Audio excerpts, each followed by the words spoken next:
Hello, everyone, and welcome back to Nightmare Narratives. I can picture some of you already in bed, maybe some of you just getting home from work. Wherever you are, whatever time it is, I'm glad you're here. If this helps you relax or sleep, please like and subscribe. It means a lot. Now let's get you comfortable, and I'll tell you tonight's story. My name is Silas Gravesend, and I've been a park ranger in the Cherokee National Forest for 14 years. Before that, I spent 8 years as a funeral director back in Knoxville. I know that sounds like a strange career change, but after preparing hundreds of bodies for burial, I needed to be around life instead of death. These mountains gave me peace, or at least they did until December of 1984. I was stationed at the Joyce Kilmer Memorial Forest, one of the last places in Tennessee where you can still find trees older than America itself. Some of those tulip poplars have been growing for 400 years, tall as skyscrapers and thick as truck beds. When you walk among them, you feel small in a good way. Like your problems don't matter much in the grand scheme of things. My grandmother on my mother's side was Cherokee, and she taught me that these old forests were sacred places. The trees remember everything, she used to say. They hold the stories of all who lived and died beneath them. Back then, I thought she was just being poetic. Now I know better.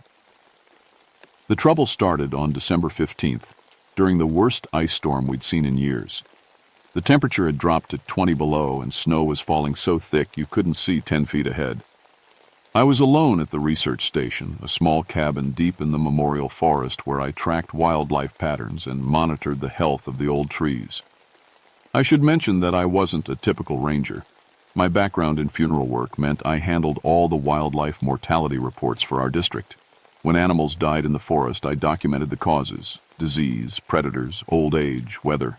It was grim work, but someone had to do it, and I'd seen enough death to handle it without getting upset. That morning, I found the first circle. 12 deer, all dead, arranged in a perfect ring around a small clearing I'd noticed before. They weren't torn apart by predators or obviously sick. They just lay there in the snow like they'd all decided to lie down and die at exactly the same time. In the center of the circle, barely visible under the snow, was a weathered stone marker. I brushed it clean and found a name carved in old-fashioned letters. Mary Hoskins, age 7, gone to God, 1918.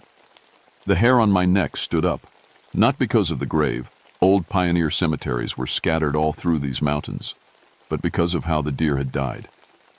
In my 8 years preparing bodies, I'd seen every kind of death you can imagine. These deer looked like they'd died of the same thing. Their mouths were open, like they'd been trying to breathe, and their eyes had that glassy look I recognized from flu victims back in my funeral home days. But deer don't die of the flu, and they sure don't arrange themselves in perfect circles to do it. I radioed back to headquarters, but all I got was static mixed with something that sounded almost like crying. Must have been interference from the ice storm, I told myself. I'd document this in the morning and hike out when the weather cleared. That's when I found the second circle. This one had 15 raccoons, all dead the same way. And in the center, another old grave marker. James Hoskins, age 34, beloved father, 1918. Then a third circle. 9 possums around Sarah Hoskins, age 2, our little angel, 1918. By the time I found the fourth circle, my hands were shaking, and it wasn't from the cold. Whatever was happening here, it wasn't natural. In 14 years of wildlife management, I'd never seen anything like it. The sun was setting and the temperature was dropping fast. I needed to get back to the research station before I froze to death myself. But as I turned to leave, I heard something that made my blood run cold. Singing. A woman. Anne's voice, thin and far away, singing what sounded like a lullaby. But there was no one else out here. No one could have made it through this storm. I followed the sound deeper into the grove, my flashlight beam dancing across the massive tree trunks. The singing got clearer as I walked, and I realized what I was hearing. It was In the Sweet By and By, an old hymn they used to sing at funerals when I was in the business. The singing stopped just as I reached a clearing I'd never seen before, despite hiking these trails for years. It was perfectly circular, maybe 50 feet across, surrounded by the biggest tulip poplars in the forest. And scattered across the clearing, barely visible under the snow, were dozens of small stone markers. I knelt down and brushed the snow off the nearest one. Thomas Wright, age 12, 1918. Then another. Helen Wright, age 36, 1918. And another. Baby Wright, 3 days old, 1918. 1918. The year of the Spanish flu pandemic. The year that killed more people than World War I. I stood up slowly, my breath forming clouds in the freezing air, and realized I was standing in the middle of a mass grave. All these families, all these people, had died in the same terrible year and been buried together in this hidden place. And somehow, they were still here. I should have left right then. Should have hiked back to the research station, packed my gear, and gotten out of those mountains as fast as my legs could carry me. But I'm stubborn, and my grandmother always said the dead deserved respect.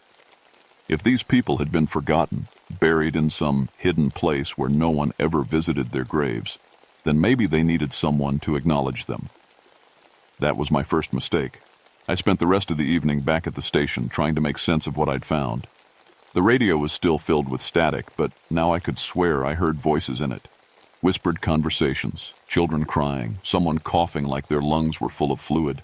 I tried to tell myself it was just the storm playing tricks with the radio waves. Ice. Storms can do strange things to electronic equipment, but deep down, I knew I was lying to myself. I pulled out my maps and research materials looking for any record of a cemetery in that part of the forest. Nothing.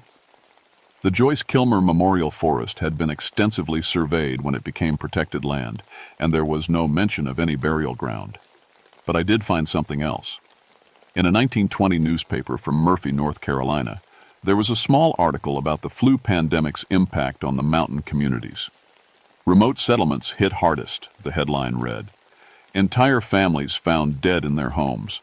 Emergency mass burials conducted in undisclosed locations to prevent further spread of disease.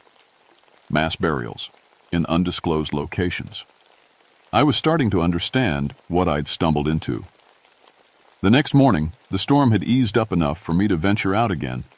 I told myself I was just doing my job, documenting the wildlife mortality event. But really, I couldn't stop thinking about those graves.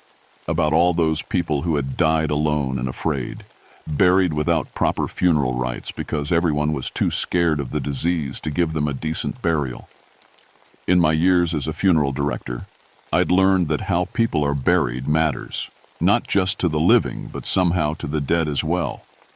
When families couldn't afford a proper service, or when someone died alone with no one to claim them, there was always something unsettled about the whole thing.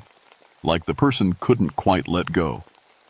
I hiked back to the hidden cemetery, this time bringing my camera and notebook to document everything properly. In the daylight, I could see that there were more graves than I'd realized the night before. Maybe 60 or 70 stone markers, most of them so weathered I could barely make out the names.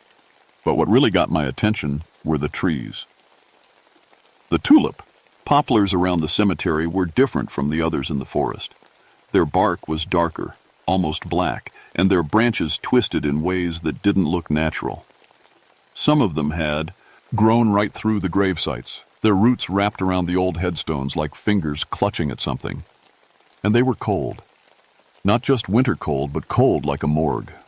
Cold like the embalming room where I used to work. I was photographing one of the headstones when I heard footsteps in the snow behind me.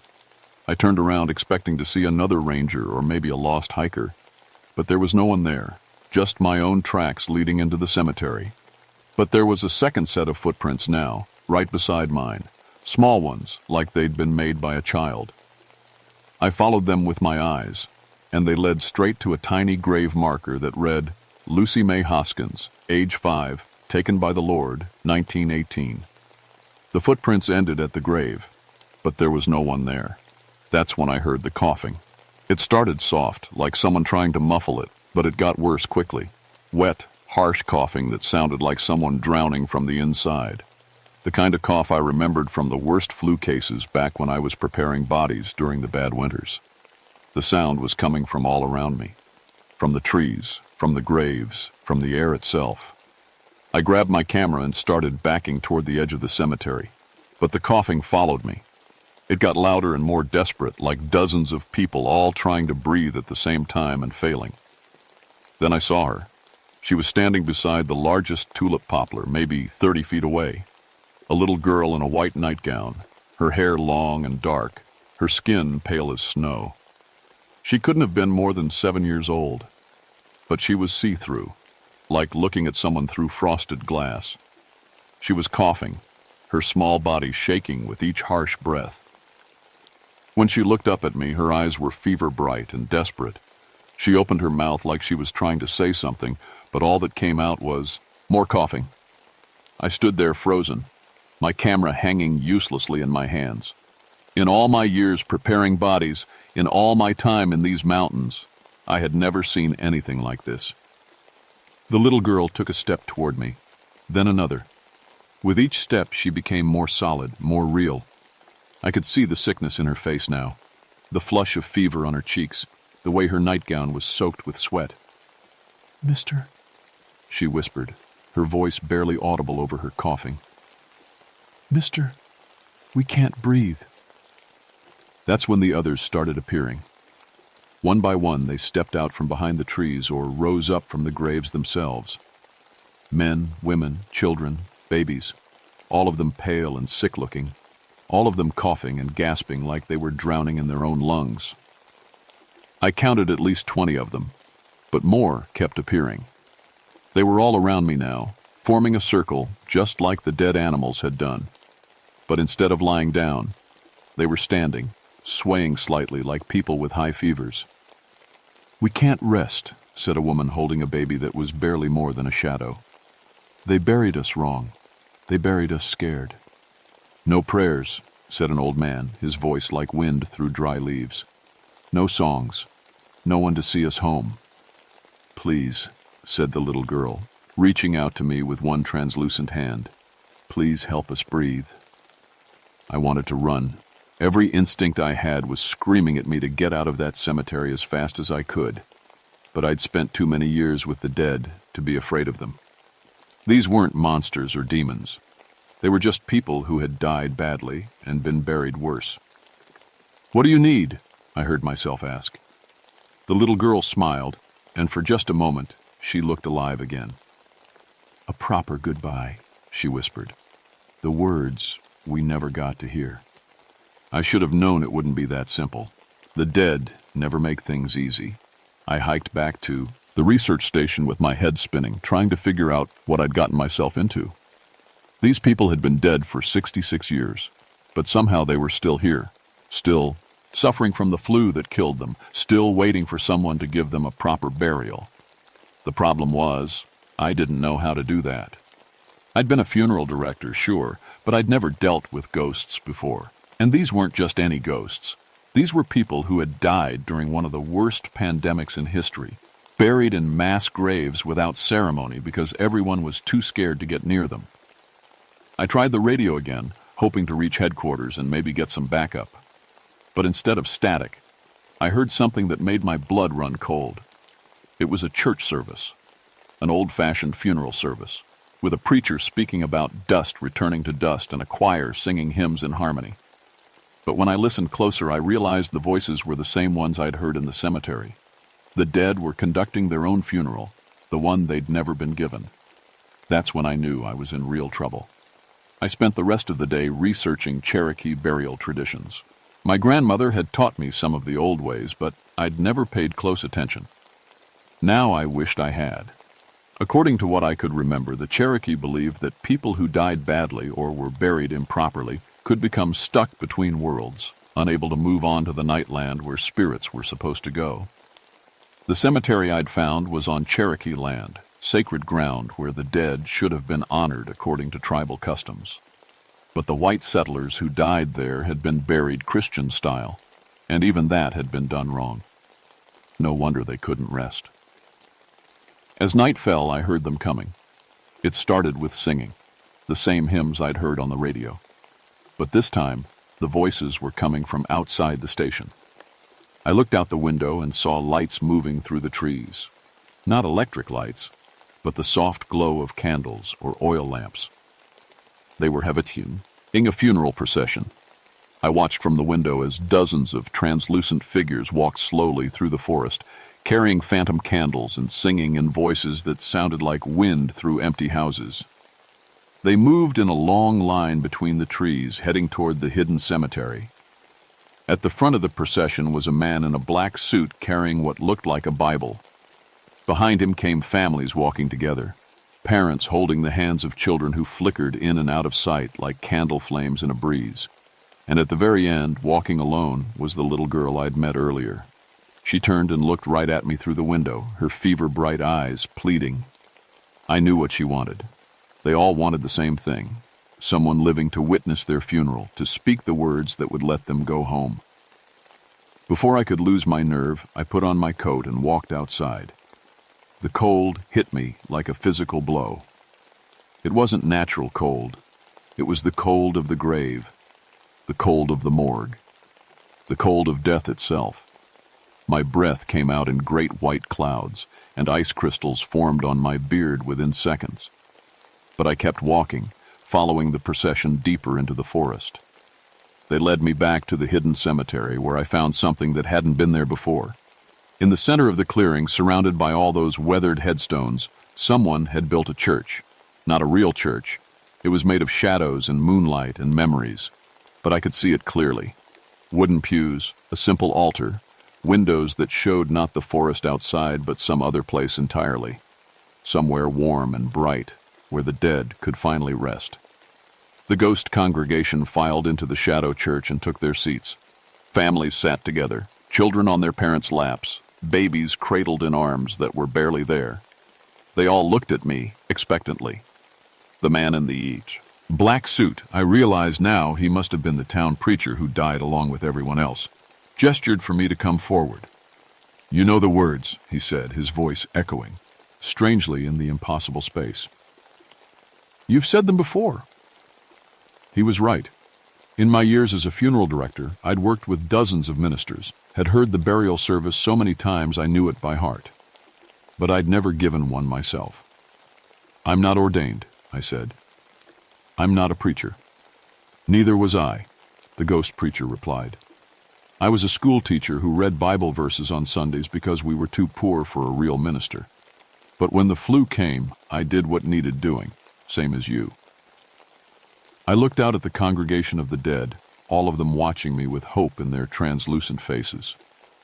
These people had died alone and afraid, buried without dignity or ceremony. The least I could do was give them the words they'd been waiting 66 years to hear. I stepped up to the shadow altar and opened my mouth to speak, but before I could say a word, something went wrong. The temperature plummeted even further, and the soft light from the phantom church began to flicker.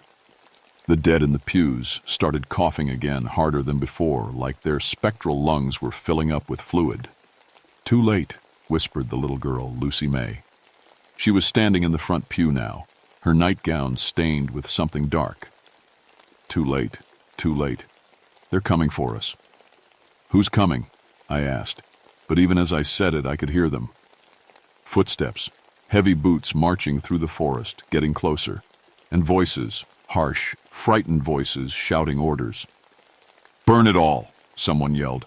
Don't let it spread. Burn the bodies, burn the houses, burn everything. The ghost congregation started to panic. They flickered more violently, becoming less solid, more transparent. Some of them were starting to fade away entirely. They came for us before, the preacher explained, his voice getting fainter. After we died, men with masks and torches. They were so afraid of the sickness, they wouldn't even let us rest in peace. Now I understood. These people hadn't just died of the flu. They'd been disturbed after death, their bodies burned or scattered by people too terrified of the disease to show proper respect for the dead. And somehow, those same men were coming back. The phantom church began to collapse around us as the sound of boots got closer. The dead were disappearing one by one, pulled back into whatever horrible place they'd been trapped in for all these years. Help us! Lucy May reached out to me as she started to fade. Don't let them take us again." But I didn't know how to help. I wasn't a minister or a shaman or anything special. I was just a park ranger who used to prepare bodies for burial. Then I remembered what my grandmother had taught me about Cherokee traditions, about how the living and dead were connected, how the proper ceremonies could help spirits find their way home. I might not be able to stop what had happened 66 years ago, but maybe I could finish what those scared, desperate men had prevented. The phantom men with torches burst into the cemetery just as the last of the ghost congregation was fading away. But these weren't real people. They were echoes, memories of the terrified living who had refused to let the dead rest in peace. I could see them clearly now.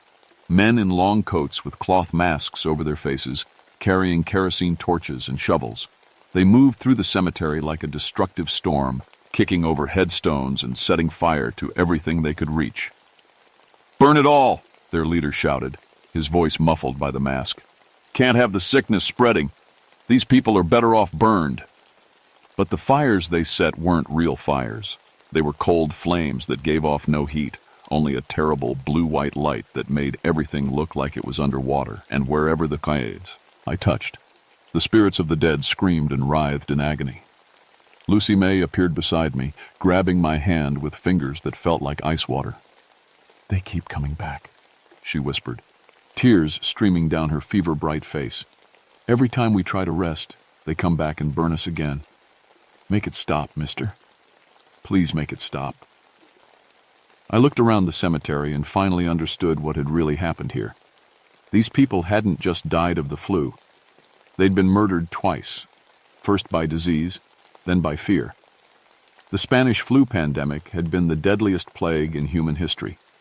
Entire families had died within days of each other, and the survivors had been so terrified that the sickness would spread from the bodies that they'd done terrible things that haunted them for the rest of their lives. But the dead remembered, and they couldn't forgive what had been done to them. "You want to rest?" I said to Lucy May, my voice getting stronger. "Then let me finish what should have been done 66 years ago."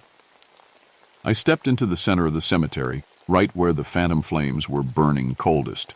The ghost with the torch turned to face me, and I could see hatred and fear burning in his eyes. "Get back," he snarled. "These people are diseased. They'll kill us all." "No," I said firmly. "You're wrong. And you're dead. Same as them. You've been dead for decades, and you don't even know it." The ghost looked confused, and his torch flickered. That's when I realized the truth. The men who had destroyed this cemetery hadn't been monsters. They'd been ordinary people driven to terrible acts by their own terror. And that terror had trapped them here just as surely as it had trapped their victims. "Listen to me," I said, addressing both the living and the dead.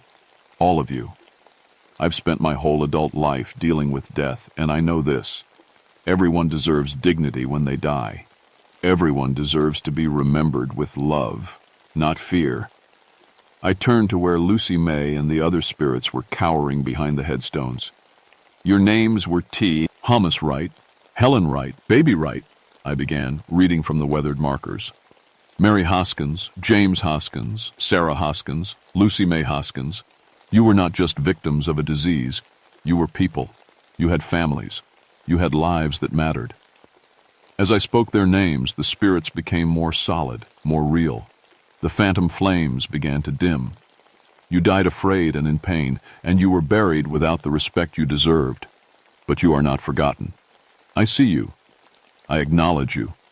And I release you from this place. I reached into my coat and pulled out a small leather pouch my grandmother had given me years ago. It contained sacred tobacco and sage, blessed according to Cherokee tradition. I'd never used them before, but somehow I knew what to do. By the old ways and the new ways, by Cherokee tradition and Christian custom, I commit your spirits to the eternal rest that was stolen from you. Go in peace to the nightland, where there is no sickness and no fear. I scattered the blessed tobacco over the graves, and immediately the temperature began to rise. The cold flames sputtered and died, and the phantom men with their torches started to fade away. But their leader wasn't giving up easily. "You don't understand," he screamed, lunging at me with his torch. "They'll spread the sickness! They'll kill everyone!" The torch passed right through me, but I could feel its cold burning along my ribs. This ghost was stronger than the others, held here by decades of guilt and terror. "What's your name?" I asked him. He stopped, surprised by the question. I was Dr. Marcus Webb. I was trying to save people. I had to stop the disease from spreading. "Dr. Webb," I said gently, "the pandemic is over. It ended in 1920, almost 65 years ago. The people you were afraid of, the people you thought you had to stop, they've been dead longer than most people alive have been living. There's nothing left to be afraid of." The ghost doctor looked around the cemetery with new eyes, seeing it as it really was, not a source of infection, but a place where frightened, sick people had been laid to rest. "I was so scared," he whispered. "So many people were dying. I thought if we just burned the bodies, burned everything they'd touched." "You were trying to protect people," I said, "but you went too far. And now you're trapped here by your own guilt, just like they were trapped by your fear." Dr. Webb's torch finally went out completely. He looked at his hands as if seeing them for the first time in decades. "Can you forgive me?" he asked, not looking at me, but at the spirits of the people he'd wronged. Lucy May stepped forward and took the ghost doctor's hand in both of hers. "You were scared too," she said simply. "We were all scared. But we don't have to be scared anymore." That's when the miracle happened. The shadow church reappeared, but this time it was brighter, warmer, more solid. The dead congregation filed back in, but now they included Dr. Webb and the other men who had burned the cemetery. They all sat together, victims and perpetrators, living and dead, Cherokee and white, united finally in their need for peace. I stood at the altar and spoke the words that should have been said 66 years ago. I gave them the funeral they'd all been waiting for, the ceremony that honored their lives and released their spirits from the pain that had bound them to this place. As I spoke, they began to fade, not in fear or anger, but in peace. One by one, they became translucent, then transparent, then simply gone. Lucy May was the last to leave. She stood in front of me for a long moment, no longer sick, no longer afraid. She looked like any normal little girl except for the way light seemed to shine through her. "Thank you, mister," she said, "for remembering our names." Then she too was gone, and I was alone in the forest with nothing but weathered headstones and the sound of wind through ancient trees. An ice storm ended the next morning, and by afternoon, a Cherokee Nation cultural specialist named Joseph Sixkiller had hiked in to meet me. I'd finally gotten through on the radio and asked for help documenting what I'd found. Joseph was a quiet man in his 60s, with traditional tattoos on his forearms and eyes that had seen more than most people would believe. When I showed him the hidden cemetery, he nodded like he'd been expecting something like this. "Grandmother Moon told us this place was troubled," he said, kneeling beside one of the headstones. "But we didn't know why. Now we do." "You believe what I told you?" I asked. "About the spirits?" Joseph looked at me with something between amusement and pity. "Son, I've been dealing with restless dead for 40 years. What you did here, speaking their names, honoring their passing, that was good medicine. Cherokee and Christian both." He spent the rest of the day performing additional ceremonies, blessing the ground according to traditional customs, and ensuring that any lingering spirits would find peace. When he was finished, the cemetery felt different, lighter, like a great weight had been lifted from the earth itself. "They're gone now," he said as we hiked back toward the research station. "Gone where they should have gone in 1918, but this place will always be sacred. The trees remember what happened here." Over the following months, the Joyce Kilmer Memorial Forest was expanded to include the hidden cemetery.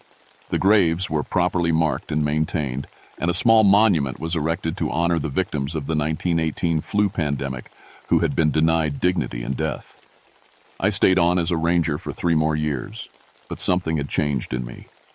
The experience with Lucy May and the other spirits had awakened something my grandmother had tried to teach me years ago, that the living and the dead are more connected than most people realize. Eventually, I left the Park Service and went back to funeral work, but with a difference. I specialized in cases where people had died alone or been forgotten by their families.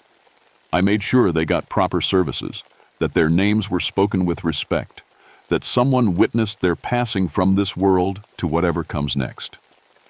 I also worked with Cherokee communities throughout North Carolina and Tennessee, helping them reclaim and properly bless burial grounds that had been disturbed or forgotten. It was important work, the kind that helped both the living and the dead find peace. But sometimes, late at night when the wind is blowing through the mountains, I still think about that winter in the Joyce-Kilmer Forest, about Lucy May and Dr. Webb and all the others who had been trapped by fear and pain for so many years. I think about how easy it would have been to just walk away, to pretend I hadn't seen what I'd seen. But the dead deserve better than that. They deserve to be remembered, to have their stories told, to know that their lives mattered.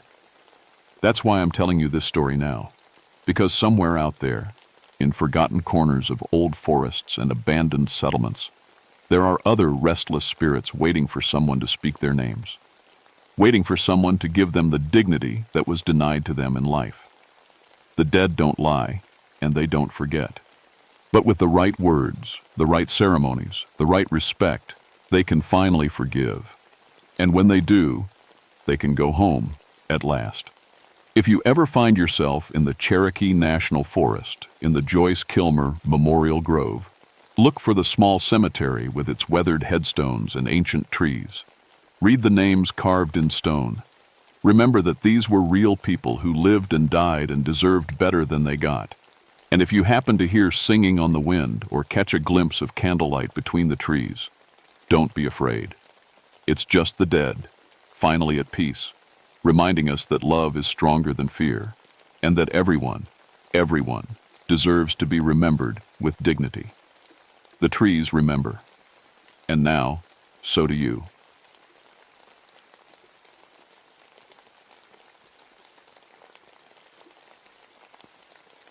My name is Ezra Hawthorne, and my family's walked these ridges since before there was a Park Service to tell us we couldn't. For 13 years now, I've been a ranger here in Shenandoah, same mountains my great-granddaddy knew like the back of his weathered hands. Fire suppression and prevention, that's my specialty. I can spot a smoke plume from 20 miles away and tell you if it's going to be trouble or just someone's weekend campfire. August of 1973 was different, though. Heat like I'd never seen, even growing up in these Blue Ridge Mountains. Thermometer hit 100 degrees for 6 straight days, and the whole mountain felt like it was holding its breath. Leaves hung limp as wet rags, and even the streams that never ran dry were down to muddy trickles. Everything was bone dry and ready to burn. I was up at the fire lookout on Stony Man Mountain that Tuesday morning when the call came in. Static crackled through my Bendix King radio like angry wasps. "Hawthorne, you there?" It was dispatch, sounding tired already, and it wasn't even 9 o'clock. "Copy, dispatch. Go ahead." "Got a report from farmer named Jenkins about a mile south of Skyline Drive. Says something killed 3 of his sheep last night. Wants a ranger to take a look." I sighed and reached for my topographic maps. Livestock kills were usually pretty straightforward. Black bear or maybe a wild dog pack. "Copy that. I'll head over and take a look." "Hawthorne?" The dispatcher's voice had a funny edge to it. "Jenkins says it wasn't like any animal attack he's ever seen. Been farming up there 40 years. That should have been my first warning, but I'd heard it all before. Every farmer thinks their livestock got killed by something special. Usually turns out to be a bear or coyote, maybe a feral dog. City folks move to the mountains and suddenly every raccoon becomes Bigfoot. The drive down to Jenkins' place took me along the ridge road where my family used to hunt before the Park Service bought up all the land. Daddy used to tell stories about the old days, when Cherokee still lived in these mountains. He'd mentioned something called the Beast of Blue Ridge, some kind of creature that walked like a man but hunted like a cat. I always figured it was just panther tails grown tall over the years. Jenkins was waiting for me by his barn, hat in his hands and sweat stains dark under his arms despite the early hour. He was a small man with big hands, the kind who'd worked hard his whole life and had the bent back to prove it. "Thank God you're here, Ranger Hawthorne," he said, leading me around behind his barn. "I've been farming these hills since I was 16, and I ain't never seen nothing like this." The sheep were still there, where he'd found them that morning. 3 ewes, all dead, all torn up bad. But it wasn't the killing that made my stomach turn. It was how they'd been arranged. Someone or something had dragged them into a perfect triangle, heads pointing toward the center like spokes on a wheel. "Bears don't do this," Jenkins said, voice shaky. "And look at them claw marks." He pointed to gouges in the oak tree beside the barn. 6 parallel lines, each about 6 inches long, carved deep into the bark about 8 feet off the ground.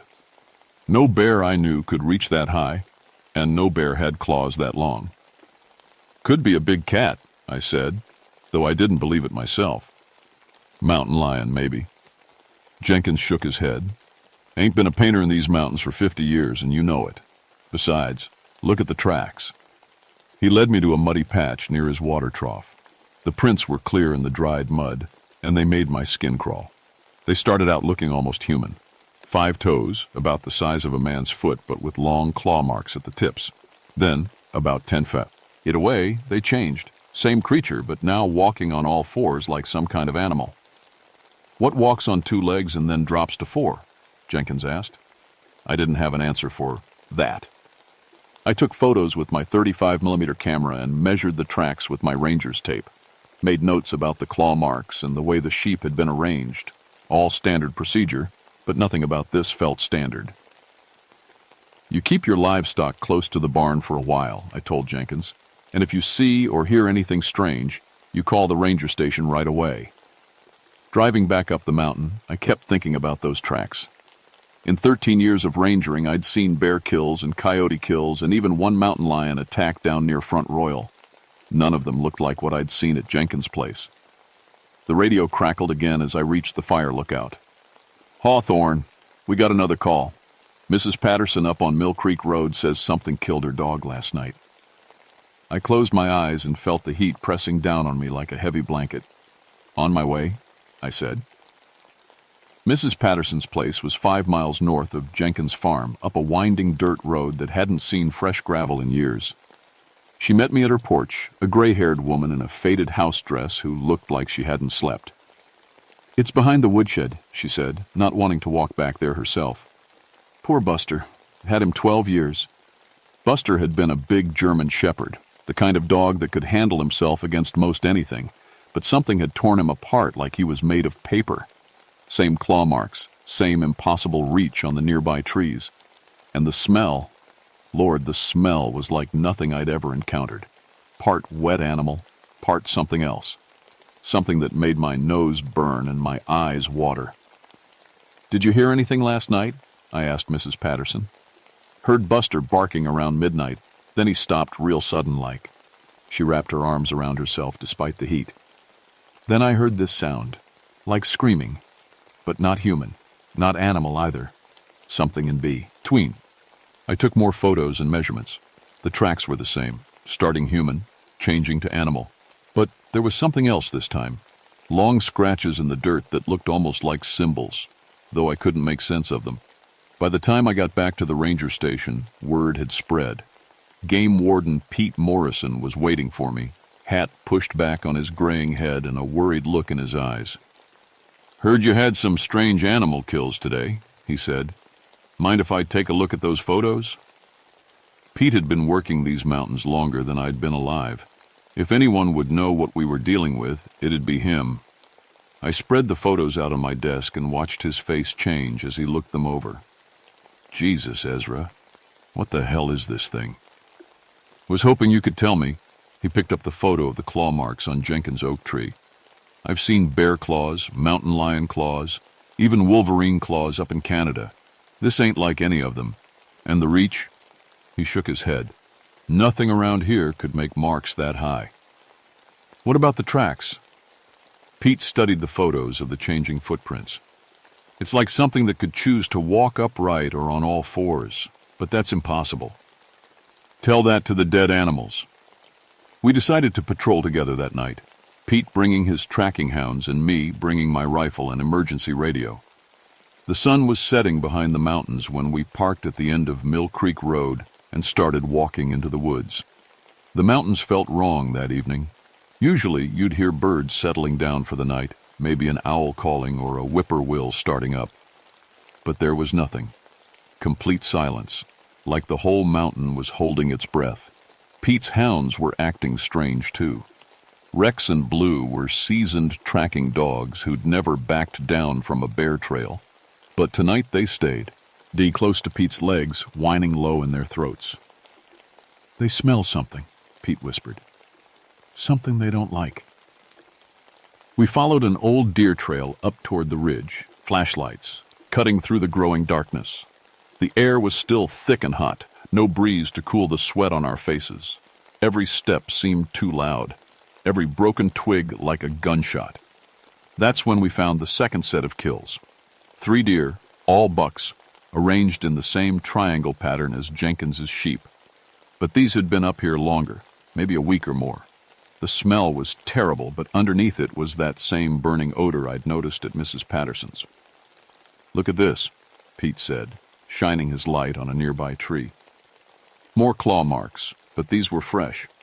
6 parallel gouges in the bark, and they were still weeping sap. Whatever made them had been here recently. The hounds suddenly went crazy, barking and straining at their leashes. Pete had to fight to hold them as they tried to pull him back toward the trail. "What is it, boys?" he said. "What do you smell?" Then we heard it. A sound like Mrs. Patterson had described, part scream, part roar, but not quite either one. It came from somewhere up the ridge, echoing off the rock faces like a voice from hell itself. The hounds went quiet immediately, pressing against Pete's legs and shaking. "We should go," Pete whispered. "Whatever that is, it knows we're here." But as we turned to head back down the trail, my flashlight caught something that made my blood freeze.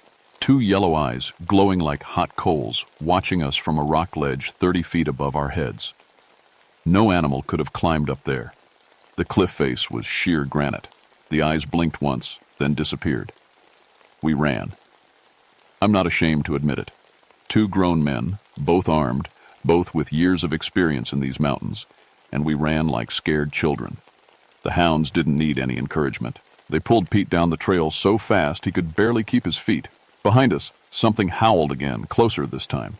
We didn't stop running until we wrecked Head Pete's truck.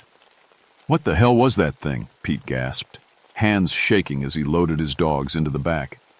I didn't have an answer, but I was starting to think those old stories my daddy told weren't just tall tales after all. The next morning brought news that made my stomach drop. A family from Richmond, the Hendersons, had been camping illegally in the backcountry. Their car was found abandoned at a trailhead with all their gear still inside, but there was no sign of the family anywhere. Sheriff's Department was calling it a missing persons case, but I knew better. I'd seen those tracks, smelled that burning smell, looked into those yellow eyes. The Hendersons weren't missing. They were dead. Pete came back to the ranger station around noon, looking like he hadn't slept. His hounds were still so spooked they wouldn't eat. "Found something else," he said, dropping a plastic bag on my desk. "Hair samples from that tree where we saw the eyes." The hair was like nothing I'd ever seen, coarse and dark, almost black, but when you held it up to the light, it had a reddish tint. Each strand was about 4 inches long and thick as wire. "Sent some to the state lab," Pete said. "But between you and me, I don't think they're going to find a match." "Why's that?" "Because I already ran it past every wildlife expert I know. It's not bear, not cat, not deer, not dog. It's not from any animal that's supposed to live in these mountains." That afternoon, 3 more calls came in. More livestock kills, all following the same pattern. Triangle arrangements, impossible claw marks, tracks that changed from human to animal. And that smell. Always that sulfur smell that burned your nose and made your eyes water. I was starting to notice something else too. All the kills were happening near old Cherokee burial sites. My great-granddaddy had told me about them when I was a boy, Paul. Aces, where the Cherokee had buried their dead before the government moved them out in the 1830s. Sacred ground that wasn't supposed to be disturbed. That night, I did something I'd never done before. I went to see Mary Crow Feather, an old Cherokee woman who lived in a trailer park down in Front Royal. She was about 80 years old and one of the few people who still knew the old stories. "You're that ranger boy," she said when I knocked on her door. "Your great-granddaddy was Jim Hawthorne, wasn't he?" "Yes, ma'am. How did you—" "I knew him when we were young, before they made us leave the mountains." She stepped aside to let me in. "You're here about the Wampus cat, aren't you?" The name hit me like a slap. "The what?" Mary poured coffee from an old percolator and settled into a rocking chair that had seen better days. "Cherokee woman, long time ago. White soldiers killed her husband and children during the removal. She went crazy with grief and rage, cursed herself to become something that could protect the burial grounds from being disturbed." "That's just a story," I said. Mary's dark eyes fixed on mine. "Your great-granddaddy didn't think so. He saw her once, during the Depression. Told me about it before he died." She stood and walked to an old wooden chest, pulling out a faded leather journal. "He wrote it all down," she said, handing me the book. "Every detail. Said people needed to know, in case she ever came back." I opened the journal with trembling hands. The handwriting was my great-granddaddy's, same careful script I remembered from old letters. The entry was dated August 1931. "Saw the beast of Blue Ridge tonight. Cherokee woman's curse made real. 6 feet tall when she stands upright, covered in dark fur, eyes like yellow fire, claws like knives, teeth like a panther. She kills to protect the old burial grounds from those who would disturb them. Found 3 men torn apart near Stony Man Mountain. They'd been digging for Cherokee gold." My hands were shaking as I read on. "She can change from walking upright to running on all fours, faster than any natural thing. Smart, too. Knows when she's being hunted and always stays 1 step ahead. Only comes out during the hottest summers, when the mountain spirits are restless. Kills in patterns, arranges bodies to send a message. Stay away from the sacred places." "How do you stop her?" I asked Mary. The old woman shook her head. "You don't stop her. You respect her. She's protecting something sacred, something your people destroyed when they drove us from our homes. The burial grounds on Stony Man, on Old Rag, all through these mountains, they're still sacred to us. But white folks keep disturbing them, looking for souvenirs or thinking they're just old rocks." I thought about the Henderson family. Some tourists went missing, a family from Richmond. Mary's face went sad. They probably found one of the burial sites. Maybe thought they'd take home some Cherokee arrowheads or pottery. She doesn't forgive that kind of disrespect. "So they're dead?" "If they disturbed sacred ground, yes. And she'll keep killing until people learn to stay away." I drove back up the mountain with my head spinning. Part of me wanted to dismiss Mary's story as superstition, but I couldn't forget those yellow eyes watching us from an impossible cliff face. Back at the ranger station, I found a message from the state lab. The hair samples Pete had sent came back as unknown species, possibly contaminated sample. They wanted more specimens for further testing. I tried to radio dispatch, but all I got was static mixed with strange sounds, like howling, but distorted through electronic interference. Then I heard something that made my blood run cold. A voice speaking Cherokee words I didn't understand, coming through my emergency radio frequency. I grabbed my rifle and headed for the door. If the Wampus cat was real, if she was what killed the Henderson family, then I had to find her before she killed again. But as I stepped outside, I realized something that made my skin crawl. I couldn't remember loading my rifle, but the magazine was empty. The Henderson family's bodies were found the next morning by a search and rescue team. They'd been arranged in the same triangle pattern as all the other kills, but this time it was different. Personal.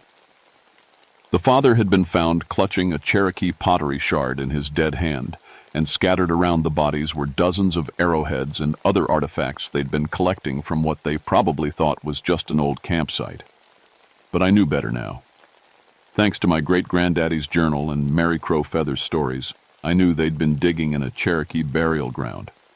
Sheriff called it an animal attack, probably a rogue bear. The area was closed to camping indefinitely, and that should have been the end of it. But I couldn't let it go.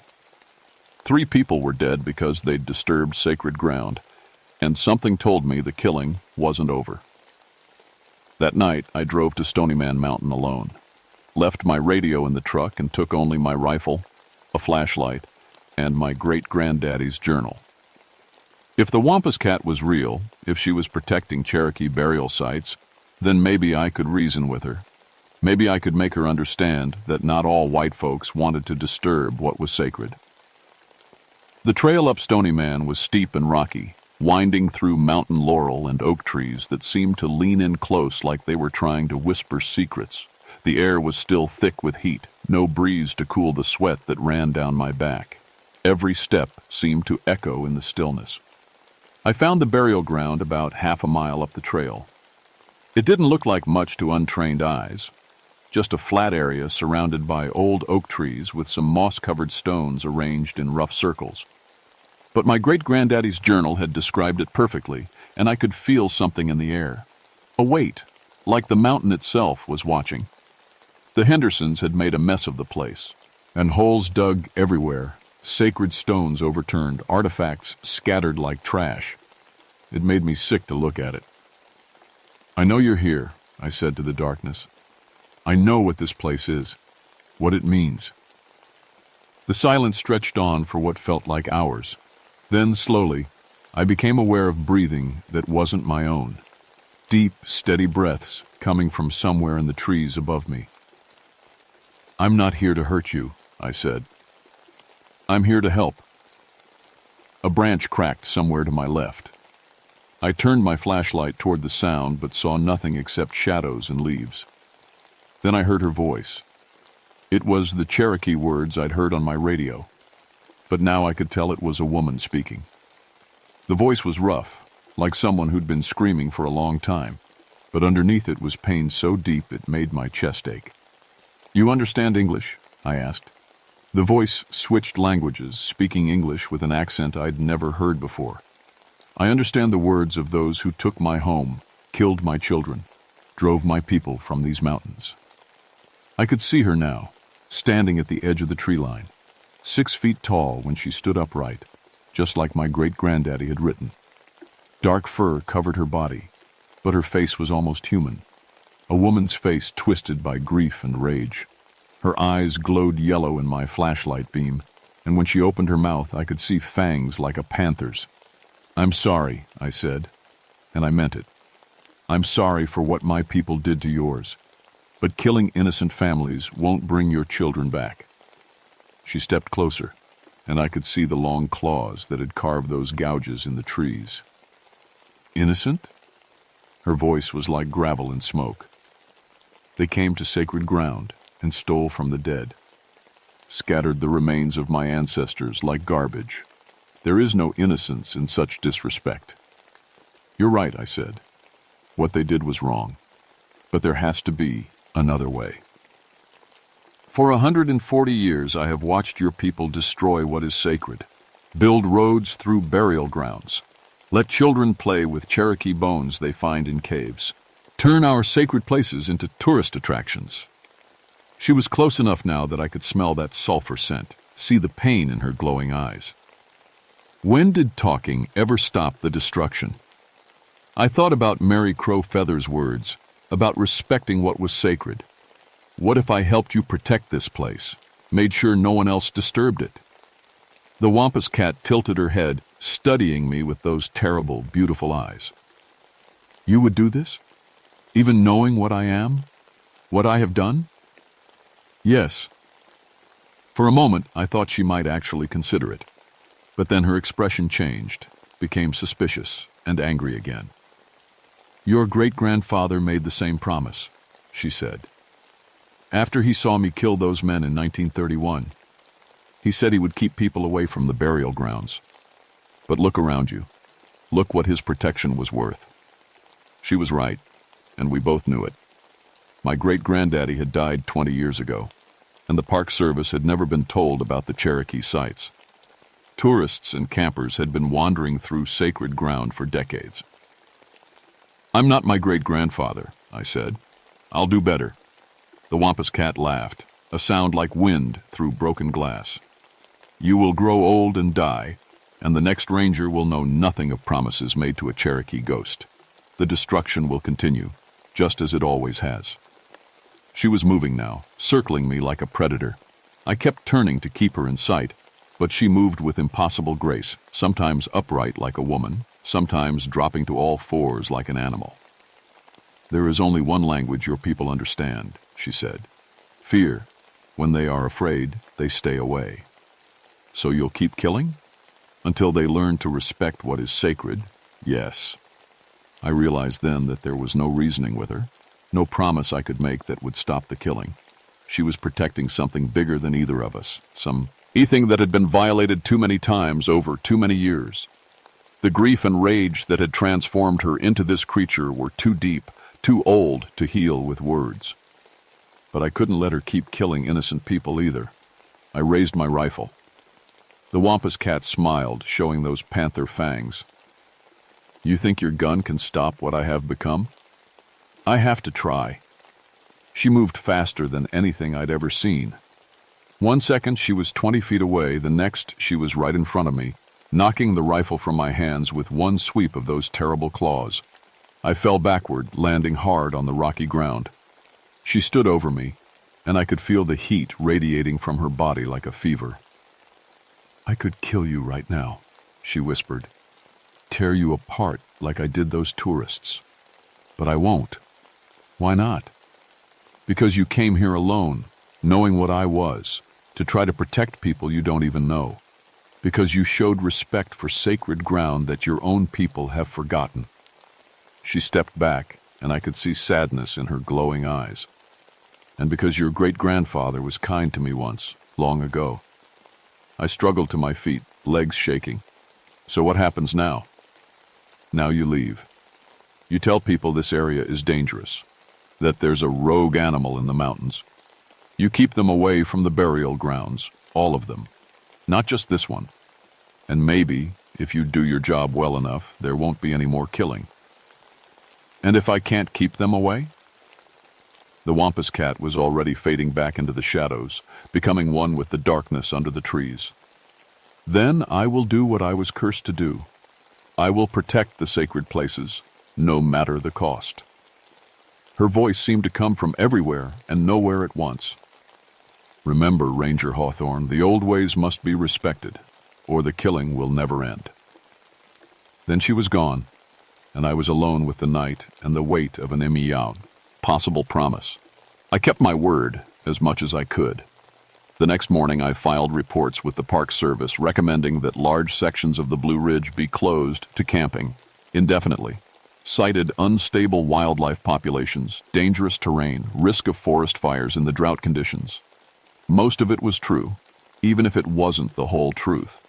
I also started talking to people, other rangers, local historians, anyone who might know about Cherokee burial sites in the mountains. Slowly, quietly, I began mapping out the sacred places that needed protection. Not officially, of course. That would have raised too many questions I couldn't answer. But I made sure those areas got extra patrols, made sure camping permits weren't issued for nearby areas, made sure the trails that led to burial grounds somehow always seemed to be blocked by fallen trees or washed out by sudden storms. The killings stopped, mostly. There was one more incident, 3 years later. Some college kids from Virginia Tech who thought they knew better than Park Service warnings. They ignored the area closed signs and went camping near Old Rag Mountain, right on top of what I later learned was one of the largest Cherokee burial sites in the park. They were found the same way as all the others. Triangle arrangement, ritual positioning, death by massive trauma from claws and fangs, no known animal possessed. The official report called it a bear attack, same as always. But I knew better. I visited Mary Crow Feather a few times over the years, bringing her tobacco and asking questions about Cherokee history. She taught me which plants were sacred, which stones marked burial sites, which areas should never be disturbed. In return, I made sure those places stayed protected. Mary died in 1981, but before she passed, she gave me something that belonged to my great-grandfather, a small leather pouch filled with Cherokee herbs. "For protection," she said, "in case you ever meet her again."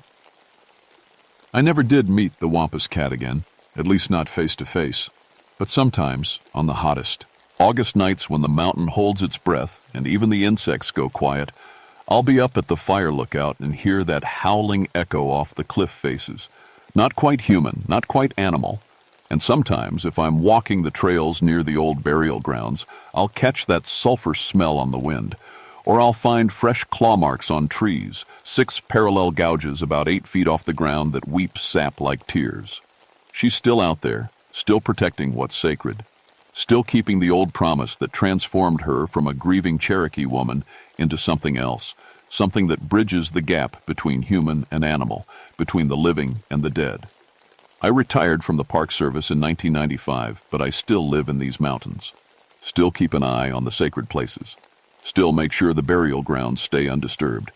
My son thinks I'm just a crazy old man who talks to himself in Cherokee words I learned from Mary Crow Feather. Maybe he's right. But every August, when the heat presses down on these mountains like a weight and the whole forest goes silent, I remember those yellow eyes watching me from an impossible cliff face.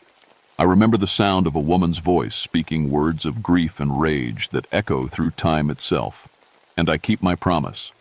Because some things are more important than what people think is possible. Some places are too sacred to be disturbed, and some promises once made have to be kept forever. The Cherokee called these mountains home for thousands of years before white folks arrived. They buried their dead here, prayed here, lived and loved and raised their children here. Then we drove them out and tried to pretend they'd never existed at all. But the mountains remember. And sometimes when we forget to show proper respect, the mountains remind us. So if you ever find yourself hiking in Shenandoah, especially on those hot August St. nights when the air is thick and still, pay attention to the signs. Stay on the marked trails. Don't go looking for souvenirs in places that feel old and sacred. Don't disturb stones that have been arranged in circles, or dig around in caves that seem too quiet. And if you hear something howling in the distance, something that doesn't sound quite human but doesn't sound quite animal either, maybe it's time to head back to your car.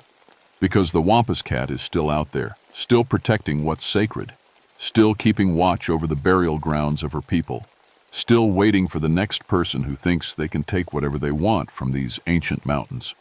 Just remember, some promises are written in blood and carved in stone, and some guardian spirits never rest, never forgive, and never forget. The mountains will always remember what we try so hard to forget. And sometimes on the hottest nights of summer, they'll remind us in ways we'll never be able to explain to anyone who wasn't there.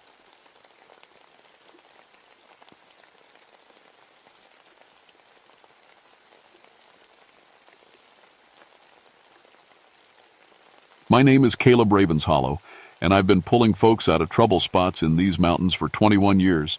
Cave rescue, that's my job. When someone gets lost in the dark holes under the Smoky Mountains, they call me. I know every tunnel, every crack, every dangerous spot from here to Cataract Falls. My daddy was a coal miner and his daddy before him. I worked the mines myself until that bad collapse took 3 of my friends. After that, I figured I'd use what I learned about caves to help people instead of digging coal. People always ask me about ghost stories. These old mountains are full of them. Miners used to tell tales about spirits in the tunnels, dead men still swinging their pickaxes. I never put stock in those stories. Wind through the rocks makes all kinds of sounds.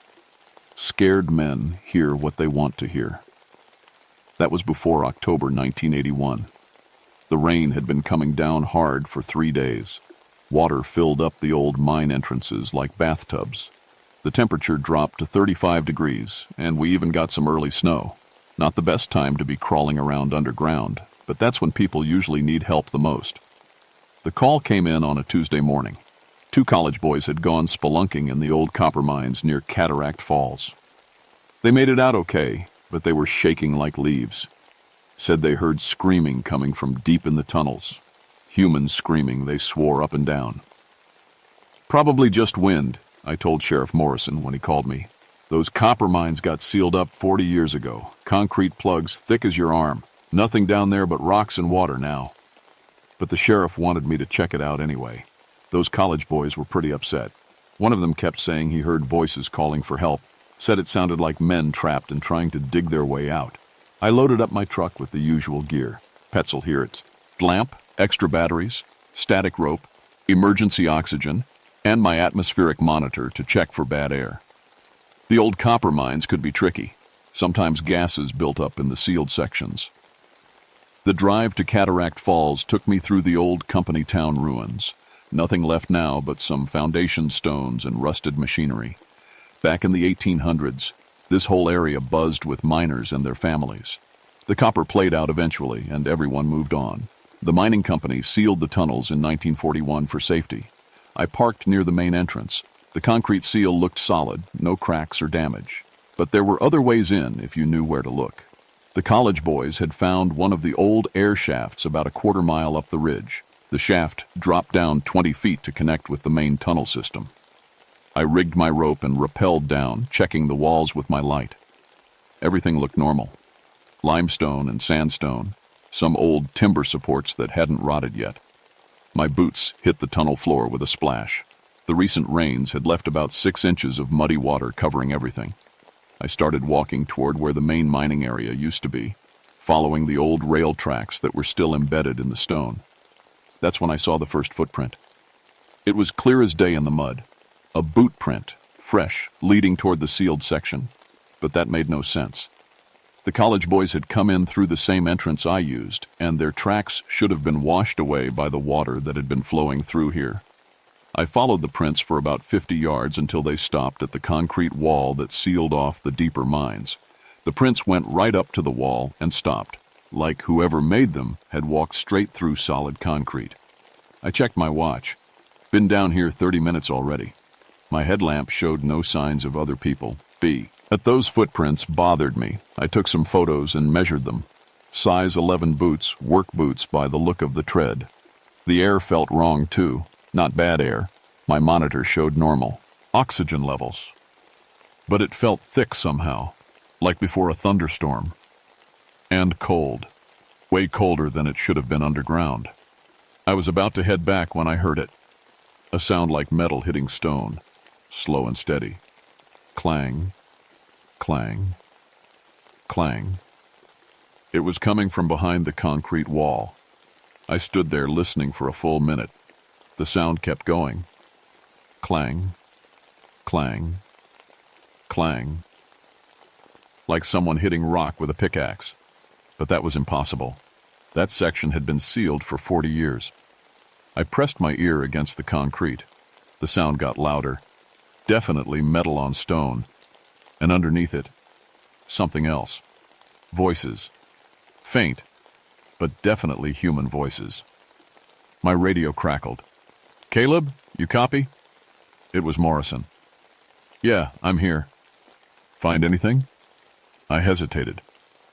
"Still checking. Give me another hour."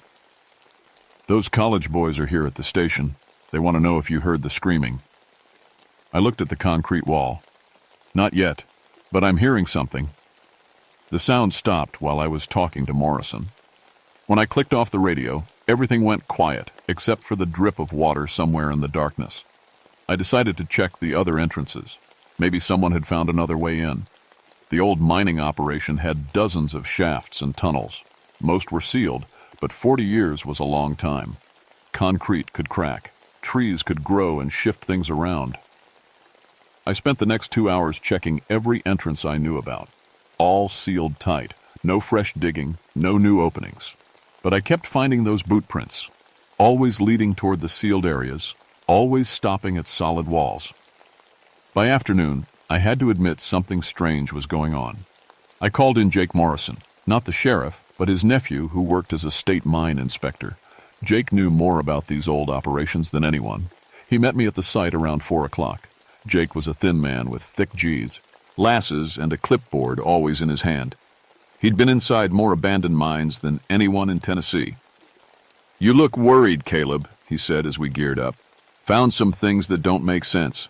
We went down the air shaft together. Jake saw the footprints right away. "Fresh," he said, kneeling to examine them. "Maybe 12 hours old. They lead to the sealed section." Jake followed the prints with his flashlight. When we got to the concrete wall, he ran his hands over the surface. "Solid," he said. "No cracks, no holes. Nobody's been through here." That's when the sounds started again, the metal on stone clanging, coming from behind the wall.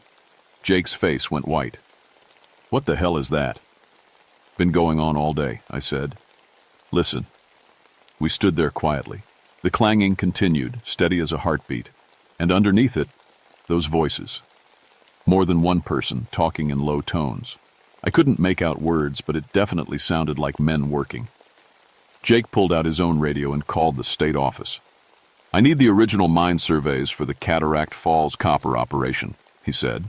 "Everything you've got." While we waited, we explored more of the accessible tunnels. Jake had brought his own atmospheric monitor and a sound detection device he used for finding people trapped in collapsed mines. The sound detector went crazy near the sealed sections. It picked up rhythmic impacts, voices, even what sounded like wooden cartwheels rolling on tracks. But according to the sound detector, it was all coming from solid rock. "This equipment doesn't lie," Jake said, staring at the readings. "There are people working behind these walls, but that's impossible." We found more boot prints, different sizes now, like a whole crew of workers had been through. Some looked like old-fashioned mining boots, the kind with metal cleats that hadn't been used in decades. Jake's radio crackled. "I've got those survey maps," the voice said. "Sending them over now." We went back to Jake's truck to look at the maps on his laptop. What we saw made no sense at all. According to the original surveys from the 1880s, there were 3 main tunnel systems in the Cataract Falls mine. We'd been exploring the first system all day. The second and third systems were supposed to be sealed off separately, accessed through different entrances. But the maps Jake got from the state office showed only one tunnel system. The other 2 weren't on the modern maps at all. "Someone made a mistake," Jake said. "These old records are a mess sometimes." But I wasn't so sure. What if there are tunnels down there that nobody knows about anymore? Jake looked at me over his glasses. "Caleb, I've surveyed every mine in this county. I know what's down there." That's when we heard the screaming. It came up from the mine entrance like a wind, but there was no wind. Human voices, shouting and crying out. Not words, just sounds of fear and pain. It lasted maybe 10 seconds, then cut off like someone had slammed a door. Jake and I looked at each other. "We need more help," he said. By the next morning, we had a full investigation team. Jake brought 2 more state inspectors, and Sheriff Morrison sent his deputy, Tom Bradley. I also called in Sarah Chen, a geologist from the university who specialized in cave systems. Nobody wanted to say it out loud, but we were all thinking the same thing. Someone was trapped down there, and we had to find them. We set up a base camp near the main entrance. Sarah brought ground-penetrating radar equipment to map what was actually under the mountain. Jake had requisitioned portable lights and a gasoline-powered generator. The radar results were the first real shock. "There are definitely more tunnels down there," Sarah said, pointing at her computer screen. "Look at this." The radar showed a complex network of passages that didn't match any of the mine surveys. Some of them looked natural, like caves formed by underground water, but others were clearly man-made, with straight walls and regular spacing. "These tunnels connect to your sealed sections," she told me. "Someone could be getting in through an entrance we haven't found." We decided to split up and search the whole area systematically.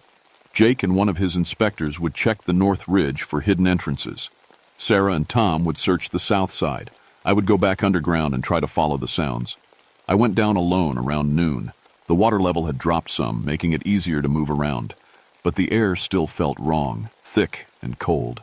The sound started as soon as I got to the bottom of the shaft. Not just the metal on stone clanging now, but voices. clear human voices, coming from behind the sealed wall.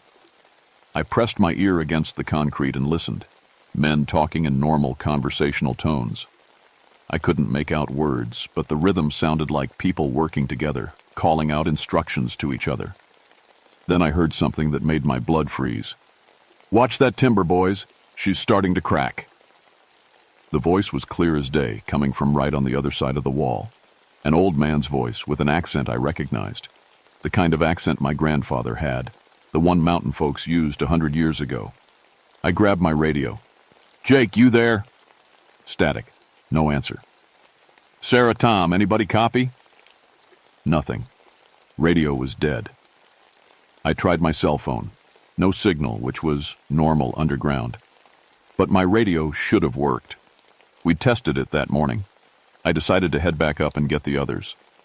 But when I turned around, my headlamp beam hit something that shouldn't have been there. Mining tools, a pickaxe, a shovel, and a wooden cart, sitting in the tunnel like someone had just put them down for a break. They hadn't been there when I came in. I approached the tools carefully. They looked old, really old. The wooden handles were dark with age and wear. The metal parts showed rust, but not recent rust. This was the kind of corrosion that took decades to develop. I picked up the pickaxe.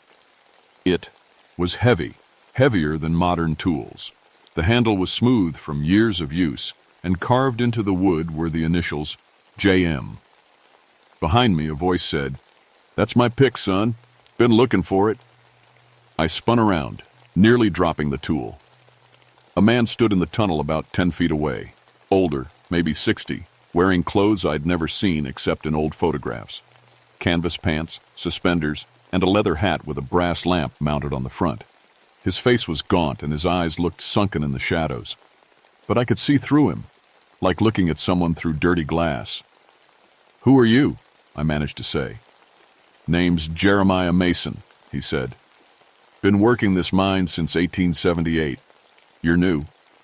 I blinked hard and looked again. He was still there, still see-through, still talking like this was the most normal thing in the world. "The mine's been closed for 40 years, I said. Jeremiah looked confused. "Closed? Boy, we got copper to dig. Can't close till we get the boys out." "What boys?" "The ones trapped in the north tunnel. Cave-in happened 3 days ago. We've been trying to dig them out, but the rock keeps falling." He pointed toward the sealed wall. "They're still in there, calling for help." My head was spinning. This had to be some kind of hallucination. Bad air, maybe, or exhaustion. "What year do you think it is?" I asked. 1881, course. October 15th. Why?" I closed my eyes and counted to 10. When I opened them, Jeremiah was gone. But the mining tools were still there. I heard voices again, more of them now, coming from all around me, not just behind the sealed wall. Men talking, laughing, calling out to each other. The sounds of a working mine. My headlamp started flickering. The beam got dimmer and dimmer until I could barely see 5 feet in front of me. I fumbled for my spare batteries, but when I tried to change them, my hands were shaking so bad I dropped the battery pack. It rolled away into the darkness. That's when the lights appeared. Little yellow flames, dozens of them, moving through the tunnels like a parade of candles. But they weren't candles. They were the brass lamps that old-time miners wore on their hats. The flames came closer. I could see the shapes of men behind them now, walking in a line through the tunnel. Some carried pickaxes and shovels. Others pushed wooden carts loaded with rocks and dirt. They walked right past me like I wasn't there. Their boots made no sound in the water. They cast no shadows on the walls. I followed them toward the sealed section. When they reached the concrete wall, they walked straight through it without slowing down. The last man in line stopped and turned to look at me. He was young, maybe 20, with a thick mustache and worried eyes. "You coming?" he asked. "We need all the help we can get. The boys are running out of time." Before I could answer, he turned and walked through the wall. I ran to the concrete and pounded on it with my fists. "Let me in! How do I get in?" The wall was solid, cold and solid and completely real. But from the other side, I could hear them working. Dozens of men, digging frantically, calling out encouragement to someone I couldn't see. Hold on, boys, we're almost through.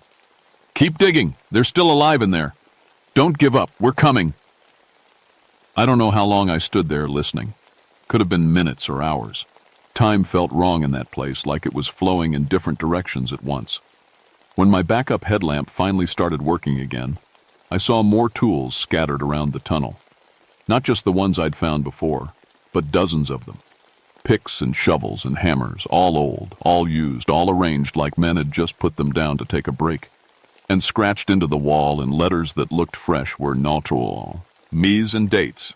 J. Mason, Oct. 15, 1881. W. Thompson, Oct. 15, 1881. R. Garrett, Oct. 15, 1881. The list went on and on, dozens of names, all with the same date. I finally understood what I was seeing. These weren't just ghosts. These were the spirits of miners who had died in a cave-in on October 15, 1881. They'd been trapped underground, and now, 100 years later, they were still trying to save their friends. They were still trying to dig them out, and they wanted my help. I stumbled back up the air shaft like something was chasing me. By the time I reached the surface, the sun was setting. Sarah and Tom were at the base camp looking worried. "Where have you been?" Sarah asked. "We lost radio contact hours ago." "Did you find anything?" Tom wanted to know. I tried to explain what I'd seen, but it sounded crazy even to me. Ghost miners, see-through people, names carved in stone. They looked at me like I'd been breathing bad air. "We need to get you checked out," Sarah said. "You might have been exposed to gases." But Jake believed me. When he and the other inspector got back from searching the North Ridge, Jake took one look at my face and nodded. "You saw them too," he said. "You've seen them? Found something up on the ridge. You need to see this." Jake led us up a steep trail to a flat area about 200 feet above the mine entrance. Hidden in the trees was an old cemetery. Not a proper cemetery with headstones, just wooden crosses and piles of stones. "Company burial ground," Jake said, "for miners who died on the job." There were 43 graves. I counted them twice. Most of the wooden crosses had rotted away, but a few still had names carved on them, names that matched the list I'd seen scratched in the tunnel wall. October 15th, 1881, Jake read from a metal plaque near the entrance. Cave-in the north tunnel claimed 41 lives. 2 additional men died in rescue attempts. Sarah was taking photos with her flash camera. "So what's this got to do with what you saw underground?" "I think they're still down there," I said, "still trying to dig out their friends." Tom laughed, but it sounded nervous. "Come on, Caleb. Dead is dead." That's when we heard the screaming again. It came up from the mine like steam from a kettle. Dozens of voices crying out in fear and pain. But this time we could make out words. "Help us! We're trapped! The roof's coming down! Can't breathe! Help us!" We all heard it. Sarah's face went white. Tom stopped laughing. Even Jake, who'd been in hundreds of mines, looked scared. The screaming went on for maybe 30 seconds, then stopped. In the silence that followed, we could hear another sound. Dozens of men working frantically, digging with picks and shovels, calling out to the trapped miners. "They're still trying to save them," I said. "After 100 years, they're still trying to save them." Jake looked at the cemetery, then at the mine entrance. "We need to get down there. All of us. Tonight." "Are you crazy?" Tom said. "After what Caleb just told us?" "Don't you understand?" Jake said. "Those men died trying to save their friends. They've been trapped down there for a century, reliving the worst day of their lives over and over again.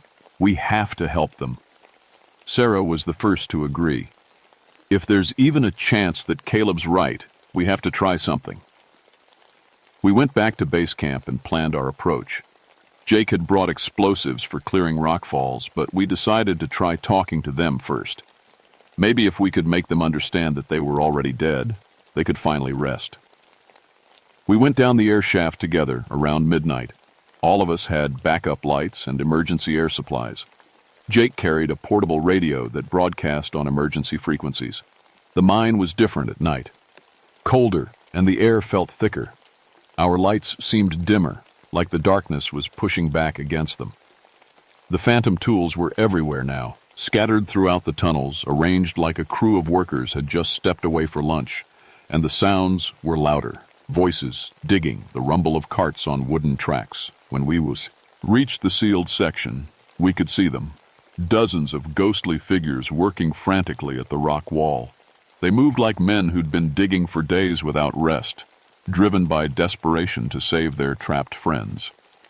Jeremiah Mason was there, swinging his pickaxe at stones that didn't seem to move. Next to him was the young man with the mustache who'd asked me to help. All around them, other miners dug and hauled rock and called out encouragement to men we couldn't see. "They can't see us," Sarah whispered.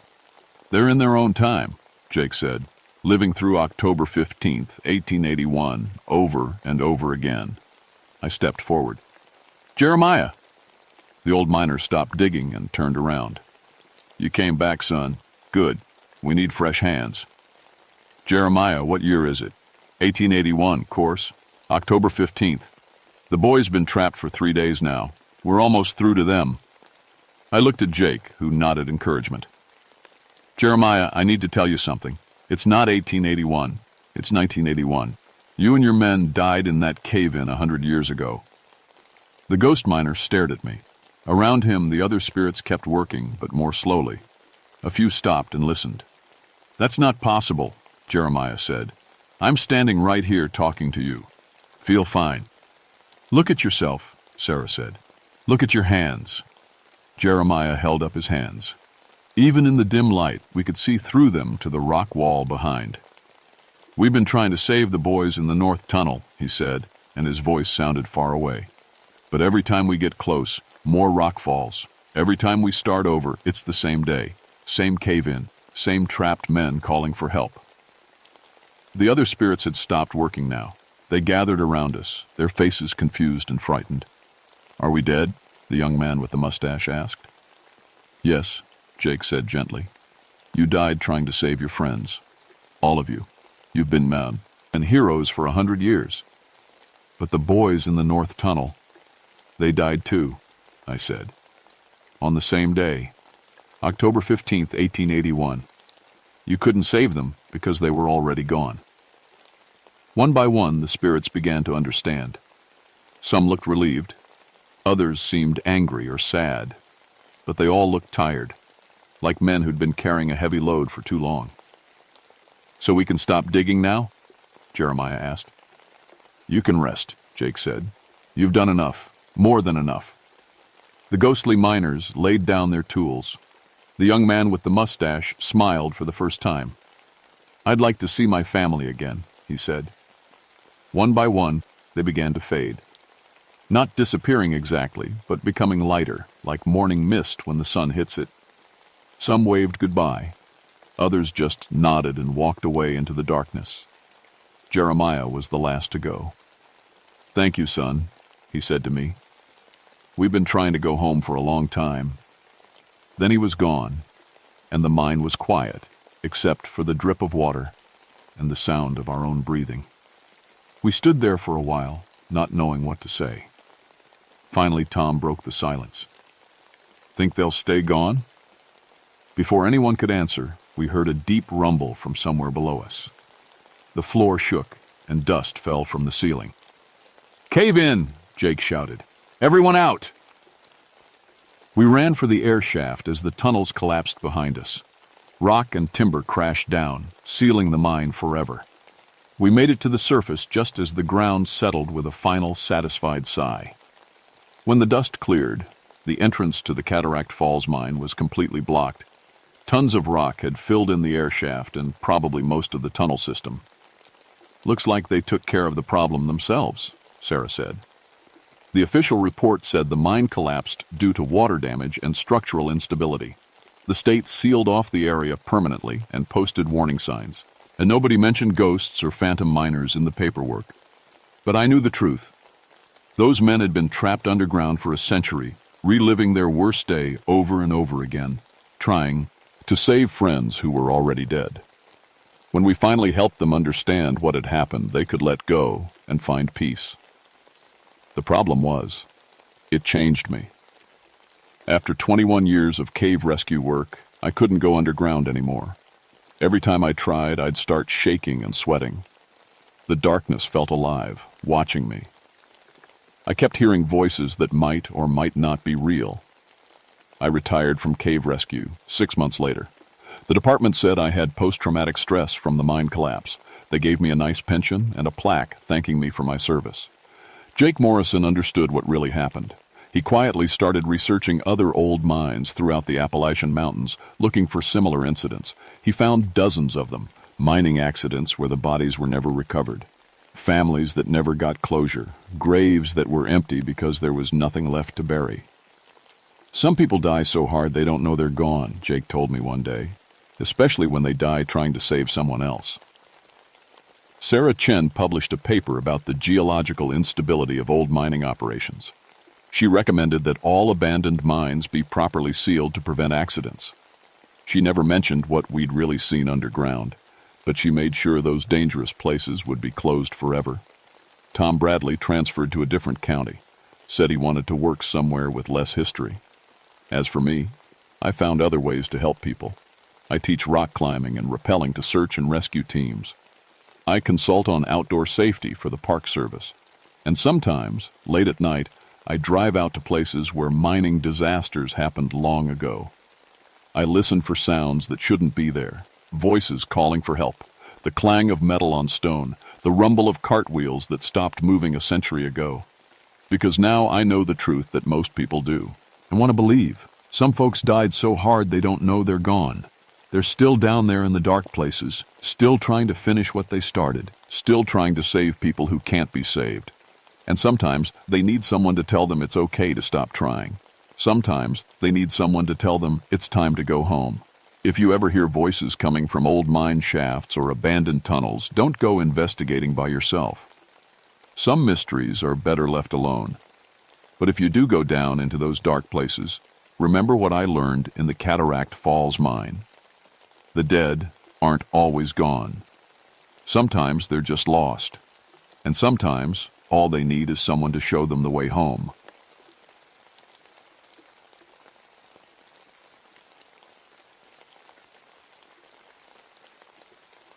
My name is Isaiah Thornberry, and I've been studying plants in these North Carolina mountains for 19 years.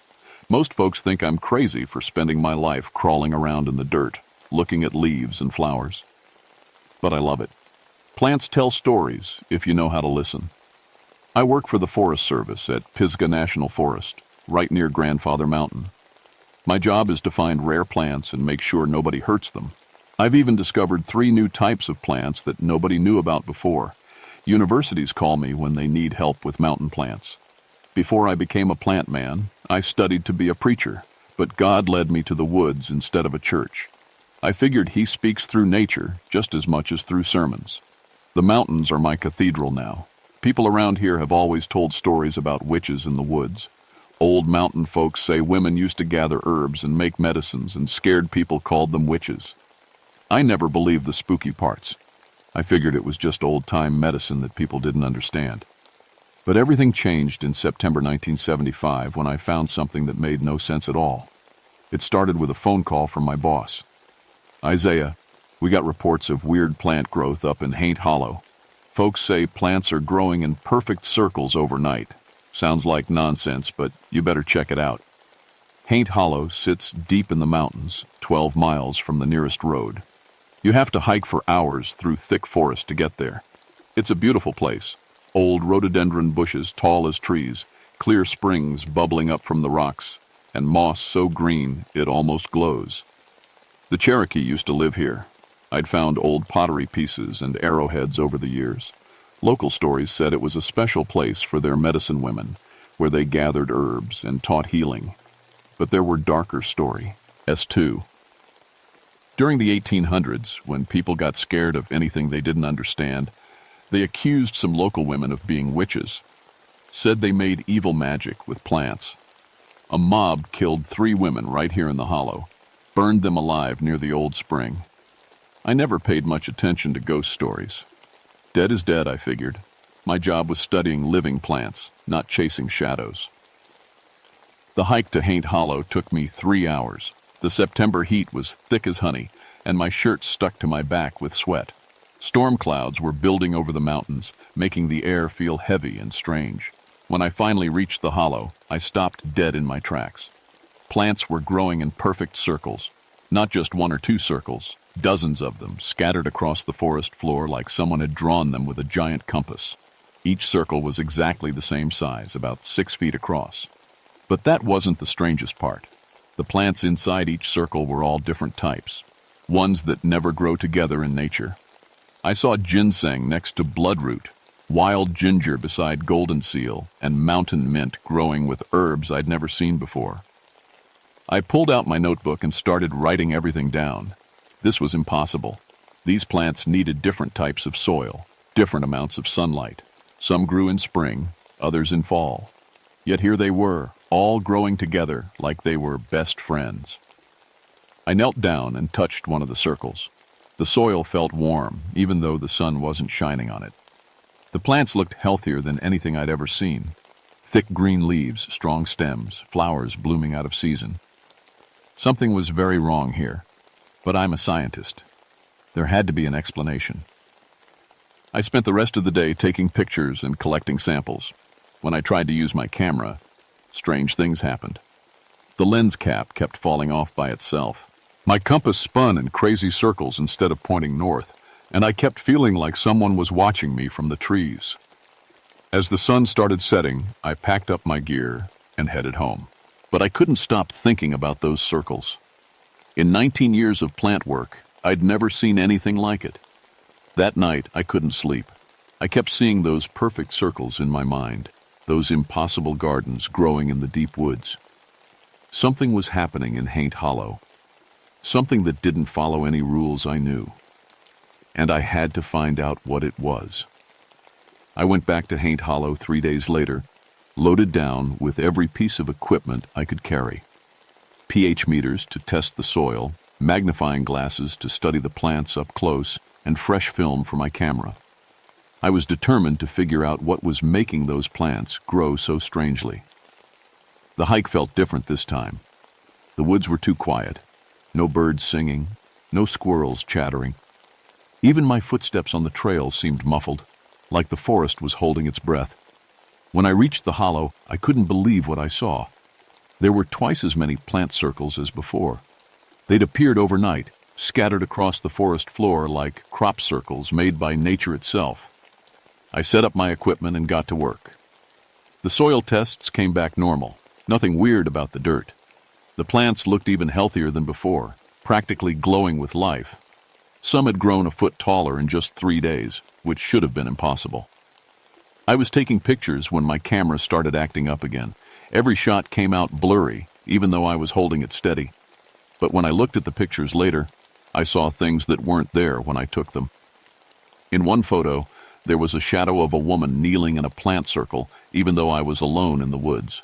In another, I could see what looked like basket shapes near the circles, like someone had been gathering herbs. But the pictures weren't the strangest thing. The strangest thing was my notebook. I always write down everything I see in my field note. Book, what plants I find, where they're growing, what the weather is like. It's habit after 19 years.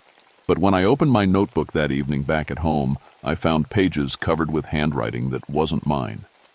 The writing was in old-fashioned script, the kind they used to teach in schools 100 years ago. It was all about the plants I'd seen that day, but it included information I didn't know. Names of herbs I'd never heard of, uses for plants that weren't in any of my books. Bloodroot and wild ginger together make a tea for women's pain, one entry said. Golden seal with mountain mint heals children's fever. Mix them when the moon is dark and the need is great. My hands started shaking as I read. I live alone. Nobody else had touched my notebook. But there it was, page after page of plant knowledge written in someone else's hand. I called my friend Jake Riddle, a Cherokee elder who knows more about traditional plant medicine than anyone alive. His great-grandmother had been a medicine woman before the old ways got pushed aside. Jake, I need to talk to you about some strange things happening up in Haint Hollow, I told him over the phone. There was a long silence. Then Jake said quietly, "What kind of strange things, Isaiah?" I told him about the plant circles, the impossible growth, and the writing in my notebook. When I finished, Jake didn't say anything for a long time. "You need to be careful up there," he finally said. "My great-grandmother told stories about that place. Said it was where the ghost medicine grows." Ghost medicine? Plants tended by spirits. The old healers who died bad deaths. They don't rest easy. Sometimes they keep working, keep growing their medicine for people who need help. I felt a chill run down my spine. "Come on, Jake, you don't really believe that." "I believe my great-grandmother. She said there were Cherokee medicine women killed in that hollow, same as the white women folk called witches. All of them died for trying to heal people. Their spirits got unfinished business."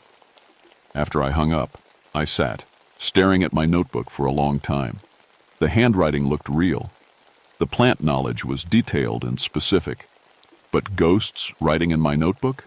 That was crazy talk, wasn't it? The next morning, I found more writing. This time it was a warning. "Someone comes who needs help. The child burns with fever. Be ready to gather the healing plants when the time comes." I read those words over and over, my coffee getting cold in my hands. A sick child? What child? And how could dead people write messages about the future? But deep down, I was starting to believe something impossible was happening in Haint Hollow. The evidence was right there in black and white, written in handwriting that definitely wasn't mine. I packed my gear again that morning, but this time I felt scared. Whatever was happening in those woods was bigger than strange plant growth. Something was trying to communicate with me, and I wasn't sure I was ready to listen. I started spending every day in Haint Hollow trying to understand what was happening. The plant circles kept multiplying. By my count, there were now over 50 of them scattered through the woods. Each one was perfect, like someone had used a ruler and compass to place every plant. The writing in my notebook continued too. Every night I'd find new entries in that old-fashioned script, recipes for plant medicines I'd never heard of, instructions for gathering herbs at specific times, and warnings about people who would need help. On my 5th day back, I brought a folding chair and decided to just sit and watch. Maybe if I was quiet long enough, I'd see what was making the plants grow so strangely. The afternoon was hot and still. Storm clouds were building again over the mountains, making the air thick and hard to breathe. I sat in my chair at the edge of the largest plant circle and waited. Around 3 o'clock, a mist started rising from the ground. At first I thought it was just humidity from the coming storm, but the mist was too white, too thick, and it smelled like herbs, sage and mint and flowers I couldn't identify. That's when I saw her. A woman appeared in the mist, kneeling in the center of the plant circle. She was wearing a long dress that looked like something from the 1800s, and her hair was braided down her back. In her hands was a woven basket. I tried to stand up, but my legs wouldn't move. I tried to call out, but no sound came from my throat. All I could do was watch as the woman carefully picked plants from the circle, placing each one gently in her basket. She moved like she'd done this 1,000 times before. Her hands knew exactly which plants to choose, which leaves were ready for picking. When her basket was full, she stood up and looked right at me. Her eyes were sad but kind. She was young, maybe 25, with smooth brown skin and Cherokee features. She opened her mouth like she wanted to say something, but no words came out. Instead, she just pointed to my notebook. Then she faded away like smoke in the wind. I sat there for a long time, my heart pounding. Had I really seen a ghost? Or was the heat and stress making me imagine things? That evening, I found new writing in my notebook. "I am Ayanna, daughter of the Wolf Clan. I gathered healing plants in this hollow until the angry men came. Now I tend the ghost medicine so others may be healed. You have good heart, plant man. Help us. Help the children." The next day, 2 more spirits appeared in the mist. These were white women wearing colonial-style dresses and bonnets. One was middle-aged with gray hair, the other younger with red curls. They worked alongside the Cherokee woman, gathering plants from different circles. I realized I was seeing the murdered healers Jake had told me about, the Cherokee medicine woman, and the colonial women accused of witchcraft. In death, they'd found each other and continued their work together. But why were they showing themselves to me? The answer came that same afternoon. I was documenting a new circle when I heard someone crashing through the woods. A man's voice was calling, "Help! Is anyone out here? Please help!" A man stumbled into the hollow carrying a small girl in his arms. The child was maybe 6 years old, and she was burning up with fever. Her face was bright red, and she was breathing in short, quick gasps. "My truck broke down on the fire road," the man panted. "She got sick this morning and keeps getting worse. I was trying to hike out to find help when I heard you moving around in here." I looked at the little girl and felt my heart sink. She was really sick. The kind of sick that could kill a child if it wasn't treated fast. We were 12 miles from the nearest road, hours away from any hospital. That's when the mist started rising again. All three spirits appeared at once. Ayanna, the Cherokee woman, and the two colonial women. They were pointing at different plant circles, then at my notebook. I opened the notebook with shaking hands. New writing had appeared. Bloodroot tea to break the fever, wild ginger for her stomach, golden seal to fight the sickness inside. Mix with spring water while the father holds her close. The man saw me reading and grabbed my arm. "What is that? Can you help her?" I looked at the spirits, still pointing at their circles. I looked at the sick child, getting worse by the minute. Then I looked at the impossible knowledge written in my notebook. Plant medicine that might save her life. "I think I can help," I said, though I wasn't sure I believed it myself. "But you have to trust me, and you have to do exactly what I say." The spirits nodded at me from the mist. For the first time since this all started, they looked hopeful instead of sad. It was time to find out if ghost medicine really worked. The little girl was getting worse fast. Her fever was so high she was starting to hake, and her breathing was getting weaker. The man holding her, her father, Tom Bradley, looked scared out of his mind. "What's your daughter's name?"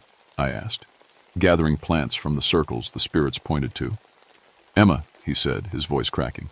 "She's only 6. She was fine yesterday, and then this morning she just got so sick so fast." The spirits were still visible in the mist, showing me which plants to pick from each circle. Ayanna pointed to bloodroot with its white flowers. One of the colonial women showed me wild ginger with its heart-shaped leaves. The other pointed to golden seal with its bright yellow roots.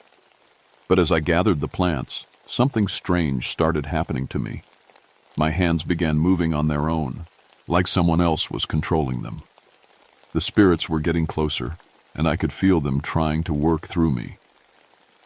"You have willing heart," Ayanna's voice whispered in my mind. "Let us help you. Help the child." I felt the colonial women's presence too. "We died for healing others," one of them said inside my head. "Let us finish our work through you." Suddenly, I understood what they wanted. They needed a living person to do the actual work, to make the medicine, to give it to the child. They'd been waiting 19 years for someone like me to come along. But I also felt them trying to take over completely. If I let them in all the way, would I still be me? Or would Isaiah Thornberry disappear forever, leaving just 3 dead healers using my body? "Please," Tom begged, seeing me hesitate. "She's all I have left. Her mother died 2 years ago. I can't lose Emma too." I looked at the little girl burning up with fever. Then I looked at the spirits surrounding me, their hands reaching out like they wanted to touch me. I had to make a choice.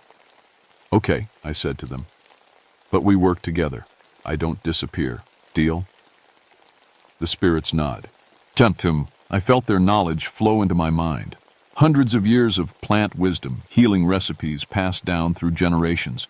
But I was still me, still in control of my own body. My hands moved with new skill and certainty.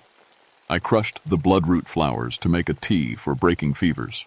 I prepared wild ginger to settle Emma's stomach. I cleaned and chopped golden seal root to fight whatever infection was making her so sick. "Hold her close to the spring," I told Tom, following instructions that appeared in my mind. "The water here is special. It'll help the medicine work." Tom carried Emma to the natural spring in the center of the hollow. The water bubbled up clear and cold from deep underground. I mixed the plant medicines with spring water in my metal cup, creating a bitter-smelling tea. "This might taste awful," I warned Emma, kneeling beside her, "but it'll make you feel better." The little girl was so sick she could barely swallow, but we got the medicine down her. Then I made a poultice from the remaining plants and placed it on her chest to help her breathing. For 20 minutes, nothing happened. Emma lay in her father's arms, still burning with fever, still breathing hard. Tom kept looking at me with desperate eyes, and I started to wonder if I'd made a terrible mistake. What if the ghost medicine didn't work? What if the little girl died because I believed in spirits instead of trying to get her to a real hospital? Then Emma's breathing started to slow down. The bright red flush left her cheeks. Her fever broke, and she began to sweat normally instead of burning up. "Daddy?" she whispered, opening her eyes for the first time in hours. "I'm thirsty." Tom started crying with relief. "Oh, thank God, he kept saying, hugging her close. I gave Emma more spring water, and she drank it down eagerly. Within an hour, she was sitting up and asking for food. The transformation was incredible, like watching someone come back from the dead. But while Emma was getting better, the spirits around me were changing too. They looked more soulless, but now more real. And they were still trying to work through me, to use my body for their healing purposes. "Stay with us, Plant Man," Ayana whispered. "Help us heal all who come to the hollow. We have so much work to do." "Your knowledge of plants is good," one of the colonial women added. "But our knowledge is ancient. Together, we could heal everyone."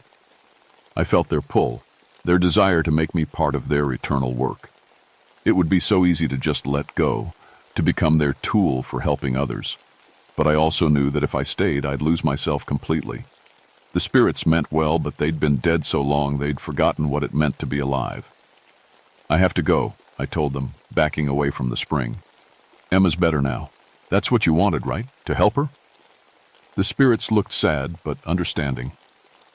"You choose the living world over the spirit world," Ayana said. "This is wise. But know that we are always here if the need is great." "Thank you," I said, and I meant it. Thank you for saving her. The mist began to fade, and the spirits grew transparent again. But before they disappeared completely, new writing appeared in my notebook. "The child is healed. The medicine gardens remain. Use them with respect, and they will serve those who truly need help." Tom Bradley carried Emma out of the hollow on his shoulders, both of them healthy and happy. I packed my gear and followed them, my mind reeling from everything that had happened. As we reached the edge of the woods, Tom turned back to me. "I don't understand what happened back there," he said, "but you saved my little girl's life. How can I ever thank you?" "Just take care of her," I said. "And maybe don't tell too many people about the ghost medicine. Folks might not understand." Tom nodded. "Your secret's safe with me." That was 30 years ago now. I'm retired from the Forest Service, but I still visit Haint Hollow regularly. The plant circles are still there, still growing medicine that shouldn't be possible. And my notebook still fills with ghostly handwriting when people need help. Over the years, I've used the spirit medicine to help dozens of sick people, hikers who got lost and injured, locals who couldn't afford doctors, children with fevers like Emma's. The spirits never failed me. Their ancient knowledge saved lives that modern medicine might have lost. I became something of a local legend.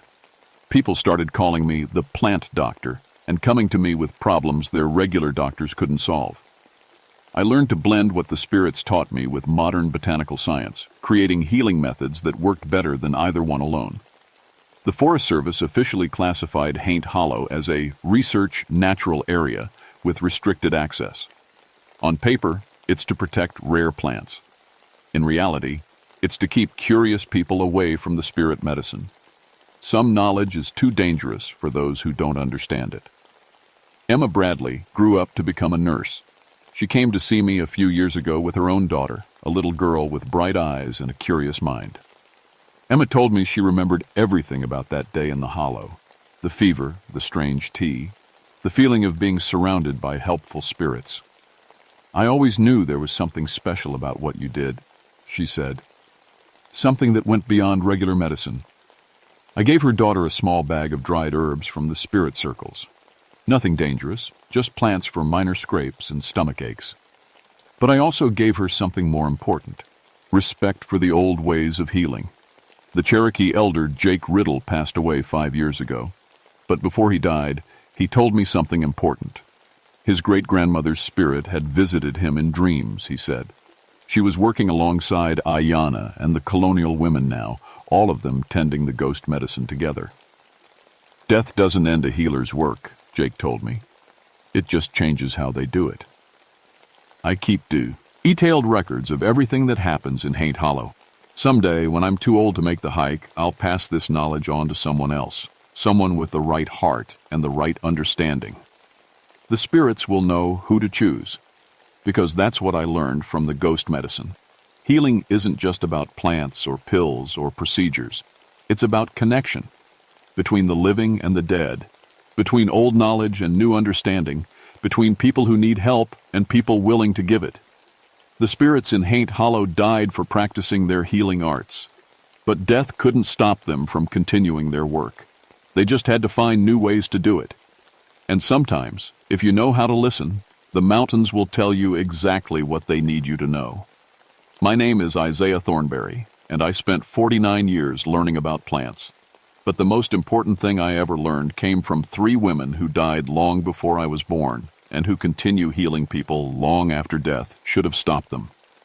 If you ever find yourself in the North Carolina mountains and you hear stories about strange plant circles growing in the deep woods, just remember, not all medicine comes from doctors, and not all healers are alive. Some knowledge is too important to die, even when the people who carry it do. The spirits are still there, still tending their impossible gardens, still waiting to help those who truly need it. You just have to know how to ask, and be brave enough to accept the answer when it comes written in handwriting that isn't your own.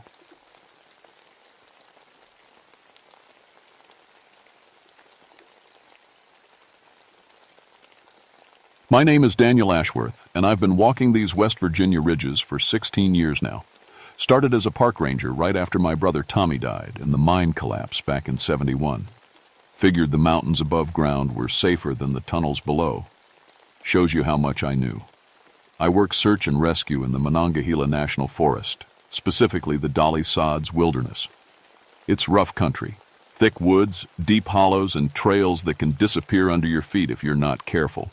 In 16 years, I've led 47 successful rescues, lost only 2 people, and both of those were heart attacks we couldn't have prevented anyway. The old-timers around here tell stories. Cherokee spirits in the deep woods, things that hunt in the shadows. They call them the Nunahi, spirit people who steal away anyone who doesn't show proper respect to the mountains. My grandmother used to whisper these tales when I was small, trying to keep me from wandering too far into the hollers. Never believed a word of it. Mountains are dangerous enough without adding ghosts to the mix. That changed in November of 1987. The call came in on a Tuesday morning. 3 college kids from Virginia Tech had gone missing while doing some kind of research project. Folk studies, the report said. They were looking into local legends and stories, had permits to camp in the backcountry for a week. They should have checked in Monday. When Tuesday morning came with no word, their professor called it in. The missing students were Sarah Chen, Mark Williams, and Beth Morrison. All seniors, all experienced hikers according to their files. They'd planned to spend 5 days in an area called Bone Gap, a narrow valley between 2 ridges about 18 miles from the nearest paved road. I knew Bone Gap: thick rhododendron bushes, limestone caves, and an old Cherokee burial ground that most folk avoided. Not because of spirits, but because it seemed respectful to leave the dead alone. The weather had been rough, early winter with ice storms and temperatures dropping to 25 degrees at night. Thick fog rolled through the hollows most mornings, making visibility near zero. Not the best conditions for college kids, even smart ones. I loaded my gear and headed out with the volunteer fire department crew. Standard missing persons protocol: establish a base camp, divide into search teams, maintain radio contact every 2 hours. Simple stuff I'd done dozens of times. The drive took 90 minutes on logging roads that barely deserved the name. We set up base camp at the mouth of Bone Gap, where a small creek wound between the ridges. The hollow stretched back maybe 2 miles, getting narrower as it went deeper into the mountains. "You boys take the left ridge," I told the volunteers. "I'll work the valley floor and check their last known camp." The silence hit me first. Not the usual quiet you get in the woods. This was different. Complete. No bird songs, no insect buzzes, no wind rustling through the leaves. Even the creek seemed muted, like someone had wrapped the whole hollow in thick blankets. I found their camp a mile back in the gap. Orange dome tent, perfectly set up. Backpacks organized and clean. A camp stove with a pot of coffee still steaming on the burner. The coffee was hot, fresh, like they'd just poured it and stepped away for a minute. But there were no signs of struggle, no tracks leading away from the camp, no scattered gear or torn fabric, nothing to suggest they'd left in a hurry or that anything had forced them to leave. I called it in on my radio, got nothing but static, tried again, more static with something underneath that almost sounded like voices. Whispers I couldn't quite make out. The compass on my belt was spinning, not jubijus, drifting, spinning like a toy. My GPS unit showed our elevation as negative 200 feet, which was impossible since we were clearly on solid ground. I searched the area around their camp in expanding circles. The ground was soft from recent rain, perfect for holding tracks. But I found nothing. No boot prints, no disturbed leaves, nothing to show 3 people had been living here for several days. That's when I found the first set of impossible tracks. Human footprints, clear as day in a patch of mud near the creek. Size 10 boots, same brand I was wearing. The prints led from the water toward a thick stand of rhododendrons. Halfway across the clearing, they just stopped. Not faded away or got harder to see. Stopped. Like whoever was making them had simply vanished into the air mid-step. I followed my own tracks back to where I'd started, thinking maybe I'd gotten turned around. But my boot prints were still there in the mud, clear and normal. These other tracks were different, deeper, like whoever made them weighed twice what they should. The fog was getting thicker as afternoon wore on. I could barely see 20 feet in any direction. The silence pressed against my eardrums like being underwater. Something was wrong in Bone Gap, real wrong, but I didn't believe in spirits. Not yet. I spent the night at base camp waiting for the fog to clear. The volunteers had found nothing on the ridges. No tracks, no signs, no response to their calls. It was like the 3 students had never existed, but I knew better. That hot coffee didn't make itself. Wednesday morning brought clearer skies, but no better luck. I brought in a state police K9 unit, 2 German shepherds with handlers who'd worked hundreds of cases. Dogs can find scents days old, sometimes weeks if conditions are right. The dogs wouldn't enter Bone Gap. Not couldn't, wouldn't. Both animals took one sniff of the air at the mouth of the hollow and started whimpering. Hair standing up, tails between their legs, backing away from something I couldn't see or smell. "Never seen them act like this," said Handler Murphy, a 20-year veteran. "It's like they're scared of the place itself." We tried coaxing them, used treats, commands, even tried carrying them partway in. Nothing worked. The closer we got to the hollow, the more panicked they became. That's when I heard the voices. Faint at first. Coming from deep in the gap, maybe a mile back toward the caves. 3 people calling for help. Young voices. Desperate. "Sarah! Mark! Beth!" I shouted back. The voices stopped. I waited. Called again. Nothing.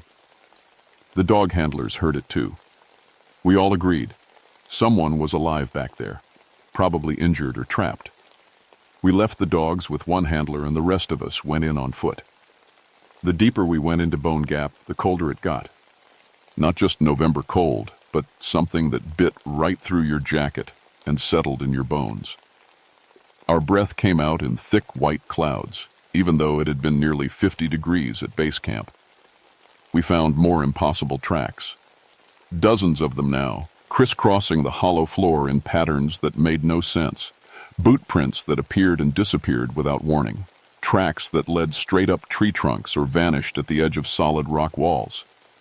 And we found the cairns.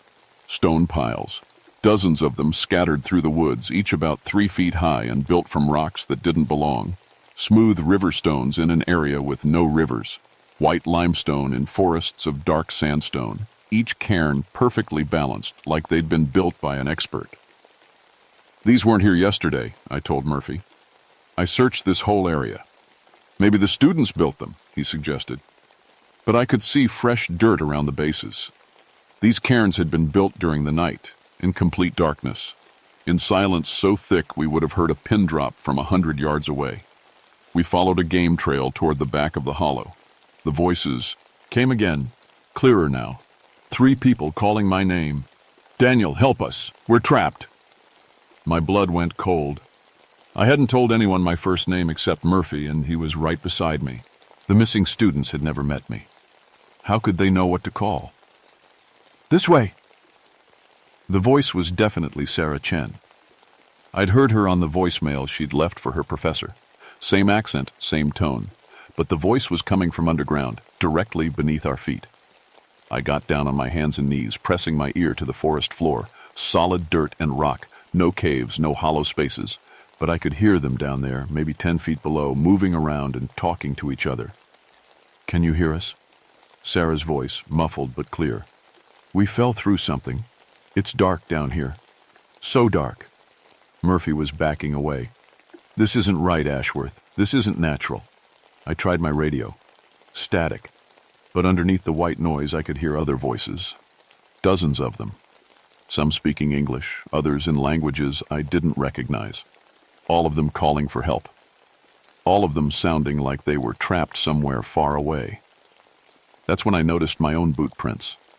Fresh tracks in the mud, leading away from where I stood. Size 11 Danners, same as I was wearing. But these tracks led to places I'd never been. Areas of the hollow I hadn't searched yet. I followed them, leaving Murphy behind. The impossible tracks led me through thick rhododendrons to a small clearing I'd never seen before. In the center stood an old stone circle, maybe 15 feet across. The rocks were covered in symbols I didn't recognize, but they looked ancient, old enough to predate any Cherokee settlements in the area. My boot prints led straight to the edge of the circle and stopped. But inside the circle, the ground was wrong. Not solid earth, but something that seemed to shimmer and shift when I wasn't looking directly at it. Like the surface of dark water, but dry to the touch. I threw a stone into the center of the circle. Instead of hitting the ground, it seemed to sink through whatever was there. No sound of impact, just gone. The voices started again, louder now. Not just Sarah, Mark, and Beth, but others. Dozens of others. Men, women, children. All calling for help from somewhere beneath my feet. I ran. Left Murphy. Left the search team. Ran all the way back to base camp without stopping. Told everyone the weather was getting bad and we'd have to suspend the search until morning. But I couldn't sleep. Every time I closed my eyes, I heard those voices, and I kept thinking about my boot prints leading to places I'd never been. Something was hunting in Bone Gap. Something that could steal your tracks, your voice, maybe even your memories. And it wasn't done with us yet. Thursday morning brought news that made my blood run cold. Another person was missing. Jamie Fletcher, 17 years old, had gone looking for the college students on his own. Local boy who knew the woods almost as well as I did. His truck was found parked at the old logging road, but no sign of Jamie. 4 people now. All missing in the same impossible way. I went back to Bone Gap alone. Told my supervisor I was following a lead, which was partly true. The lead was my growing certainty that something ancient and hungry was living in that hollow. The stone circle was still there, but it had changed. The symbols carved in the rocks were deeper now, like they'd been freshly cut. And the shimmer in the center was stronger, more visible. Looking at it too long made my eyes water and my head spin. I heard Jamie's voice first. "Mr. Ashworth? Is that you?" Coming from directly beneath the circle, clear as if he was standing next to me. "Jamie? Where are you, son?" "I'm down here with the others. We're in some kind of cave, I think, but the walls, they're not rock. There's something else, something that moves." I got on my hands and knees at the edge of the circle. The ground felt solid, but I could hear them all down there. 4 voices now, talking to each other in the darkness. "How long have we been here?" That was Mark, the college boy. "Hard to tell," Sarah answered. "Time feels different, like we've been here forever, but also like we just arrived." "I'm so tired," Beth whispered. "So tired I can barely keep my eyes open." Jamie's voice was weaker than the others. "Something's been feeding on us. I can feel it. Every hour we get a little more tired, a little less ourselves." That's when I saw it. A shadow moving at the edge of my vision. Tall, maybe 8 feet, but wrong somehow. Like someone had taken a person and stretched them in directions that shouldn't exist. When I turned to look directly at it, it was gone. But I could feel it watching me. I tried to leave the circle, but my feet wouldn't move. Not stuck exactly. More like I'd forgotten how to control my own legs. The shadow moved again, closer this time, and with it came a cold that went deeper than winter. The thing spoke without words, not in my ears, but directly into my mind. "You have walked my mountain for many years, Ranger. You have taken good care of the trees and streams, but you have brought others here, others who do not respect the old agreements." Images flooded my head. The Cherokee people, hundreds of years ago, making some kind of deal with this thing. They would leave offerings, food, tools, sometimes people, and in return it would protect the mountain from greater evils, things that lived in the deep caves, in the spaces between worlds. But the Cherokee had been driven away. The offerings stopped. The thing grew hungry, angry, desperate. Every 30 years I must feed. The mountain grows thin without nourishment. The barriers weaken. If I do not eat, things far worse than me will come through. More images, creatures of shadow and teeth, things that would make this spirit look friendly by comparison. An army of nightmares held back only by this guardian's strength. The young ones who came to study our stories, they did not show respect. They laughed at the old ways, took pictures of sacred places, stole artifacts from the burial ground. I saw it then.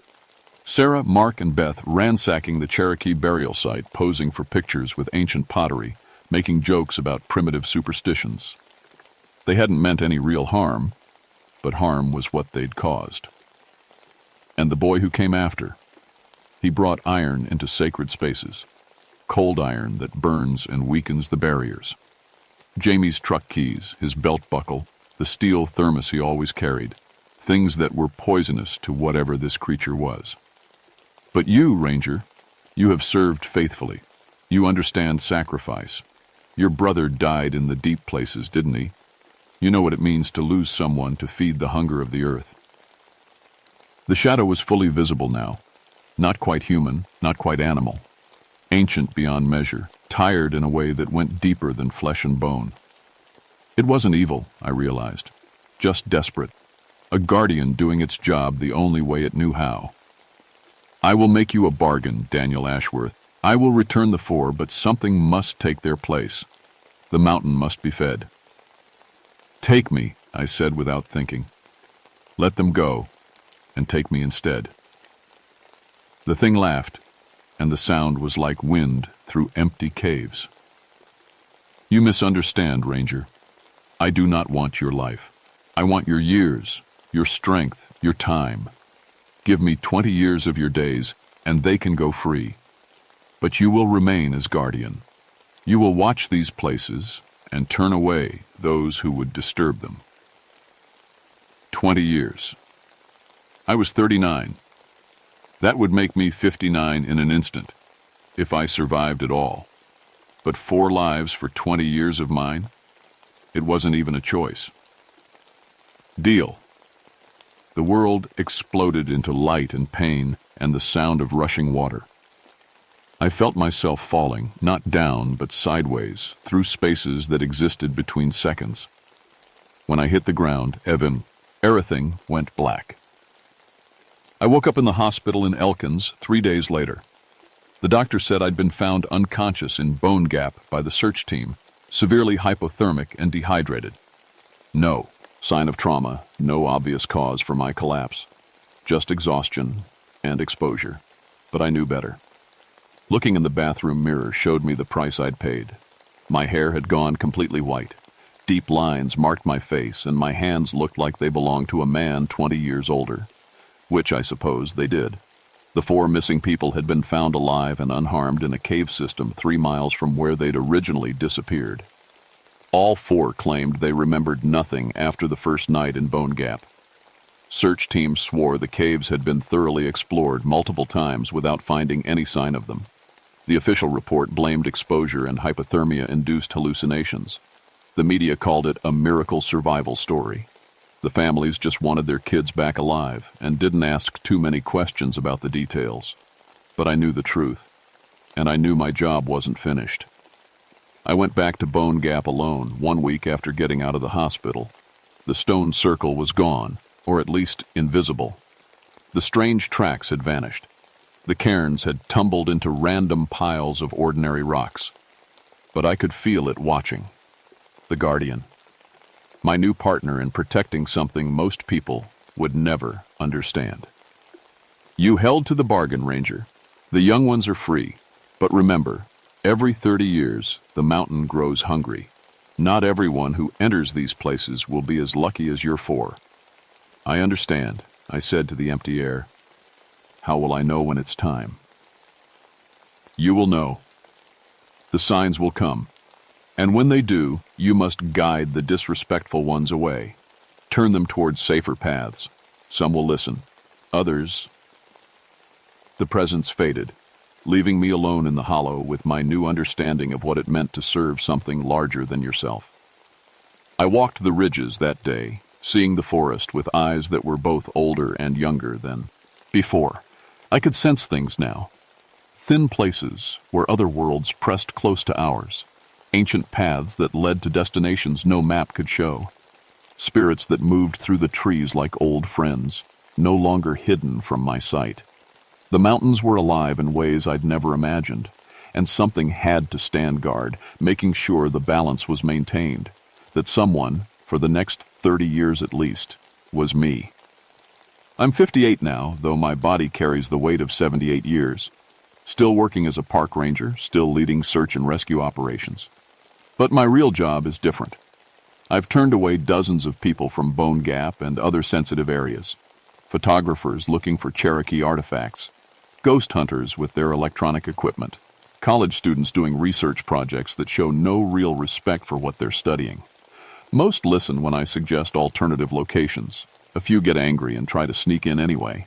Those are the ones I have to watch most carefully. I've learned to read the signs. When the barriers grow thin, the woods get quiet in that unnatural way. Animals act strange, compasses spin without reason, and deep in the hollows, shadows move that shouldn't exist. 3 times in 19 years, I've had to make hard choices. People who wouldn't be turned away from places they had no business exploring. People whose disrespect and greed made them dangerous to everyone else. I led them to safe paths and told them the dangerous ones were closed. Sometimes that was enough. Sometimes it wasn't. The Guardian doesn't take everyone. Only those who truly threaten the balance. But when it does feed, it grows stronger. The barriers hold. The things that live in the deep places stay where they belong. 11 years from now, it will be time for the mountain to feed again. A full cycle, 30 years since Sarah, Mark, Beth, and Jamie Dissa appeared for 3 days. I'll be almost 70 by then if I live that long. Maybe by then I'll have found someone else to take over. Someone who understands that some places are older and more important than human convenience. Someone who can make the hard choices when lives hang in the balance. Or maybe I'll serve another term. Give another 20 years to keep the barriers strong and the ancient agreements honored. I've made peace with it either way. The mountains are beautiful, but they're not safe. They're not tame. They remember things that happened long before our great-great-grandfathers were born, and they demand respect. Some places in these Appalachian forests are older than human memory. Thin spots where other worlds bleed through. If you ever find yourself in the deep woods of West Virginia, and the silence gets too thick, and the shadows start moving wrong, turn around, walk away, find another path. Trust me on this one. I've been walking these ridges for 35 years now, and I know what lives in the hollow places. Some things are better left alone. My name is Daniel Ashworth, and I've seen the price of forgetting that the mountains have their own rules. Don't make the same mistake those college kids made. Show respect. Keep to the marked trails. And if you hear voices calling from underground, don't follow them. Some bargains can't be undone, and some hungers can never be fully satisfied. The mountain remembers, and it's always watching.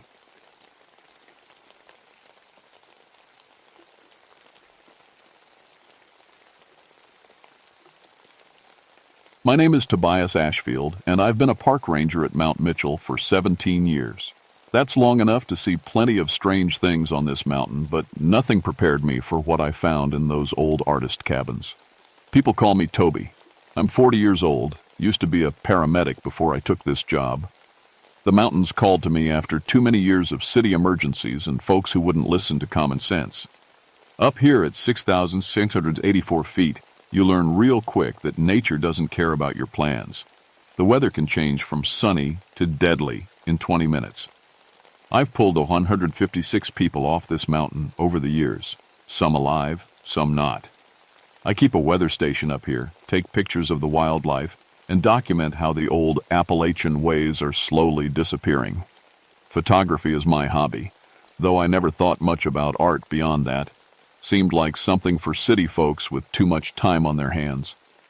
March 1979 was one of those weird late winter months where you'd wake up to fog so thick you couldn't see your own hands. Then by afternoon, the sun would burn it off and you'd be down to shirt sleeves. Nights still dropped to 15 degrees, though. Dangerous time for hikers who didn't respect the mountain. That's when the reports started coming in. 3 different groups of hikers mentioned finding old paintings in the abandoned artist colony buildings. Not just any paintings. Pictures that showed their own hiking accidents before they happened. One guy swore he saw a painting of himself falling off a ledge, complete with the exact clothes he was wearing. Another woman said she found a picture of her friend getting lost in fog, painted in a cabin that had been empty for 50 years. I figured it was just mountain fever. Altitude, stress, and too much imagination can make you see all sorts of things. Plus, folks love a good ghost story, but I had to check it out. That's my job. Visitor safety means investigating every report, no matter how crazy it sounds. The old artist colony sits about a half-mile from the summit, tucked into a grove of spruce trees that stayed green all winter. Back in the 1920s, a group of painters set up there, claiming the thin mountain air gave them visions of things that hadn't happened yet. Most folks thought they were just odd city types looking for inspiration.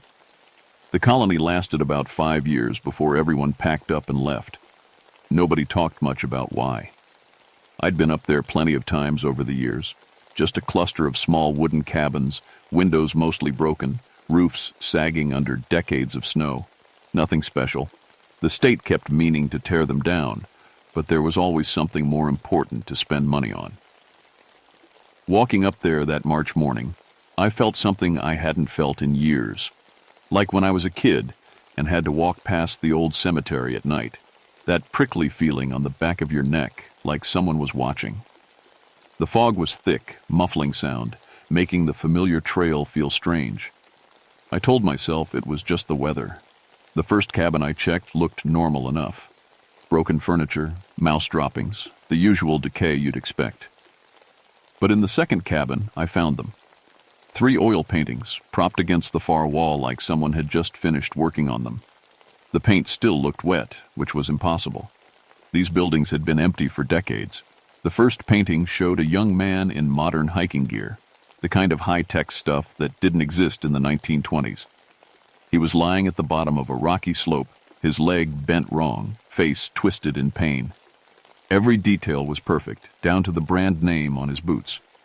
The second showed a woman in a yellow raincoat, wandering lost in thick fog. Her face was scared, mouth open, like she was calling for help.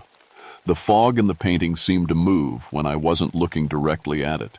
The third painting made my blood go cold. It was me. I was wearing my ranger uniform, the same one I had on right then. In the painting, I was kneeling next to someone lying on the ground, doing CPR. The person's face was turned away, but I could see blood on the rocks nearby. My painted face looked desperate, like I was fighting to save a life I was about to lose. I've never believed in fortune tellers or crystal balls or any of that nonsense. But staring at that painting, I felt something I hadn't felt since my first day as a paramedic. Pure, cold fear. I pulled out my camera to take pictures for my report. The flash went off, but when I looked at the camera, the display showed nothing but static. I tried again. Same thing. My radio crackled with voices, but not current dispatch calls. These sounded like old emergency reports, voices I didn't recognize talking about accidents that happened years ago. I backed out of the cabin, telling myself there had to be a logical explanation. Maybe some art students were playing an elaborate prank. Maybe the altitude was getting to me more than usual. Maybe the paintings weren't really that detailed, and my mind was filling in things that weren't there. But when I looked back at the cabin, I swear I saw a figure moving around inside. A man in old-fashioned clothes, standing in front of an easel, painting. The cabin was empty when I looked again. I checked the other buildings, working fast now, wanting to finish and get back down the mountain. Most were empty, but in the largest cabin, the one that must have been a common workspace, I found something that made me forget about logical explanations. The walls were covered with paintings, dozens of them, all showing accidents, rescues, disasters on the mountain. I recognized some of the scenes. They were rescues I'd been part of over the years. But these paintings looked old, painted long before those accidents happened. There was the rock slide from 1975 that killed 2 climbers, the lost child from 1977 that we found after 3 days of searching, the lightning strike from last summer that I'd barely survived myself. All of it painted in the same old-fashioned style, with the same impossible attention to detail. In the corner, I found an artist's journal. The leather cover was cracked with age, but the pages inside were readable. The handwriting was shaky, like someone had been painting with trembling hands. The visions come stronger now. The mountain shows me what will be. I paint what I see, hoping someone will understand, will be able to change what's coming. But the spirits say some things are fixed. Some things must happen so that other things can be prevented. The Cherokee knew this place was special. Vision Quest site, they called it. Warriors would come here to see the battles they would fight. Now it shows me different battles. Against cold, against falling rock, against time running out while someone dies and help is too far away. I am not the first to see. I will not be the last. The mountain chooses who will carry the burden of knowing. The journal was dated 1924. But the last entry was different.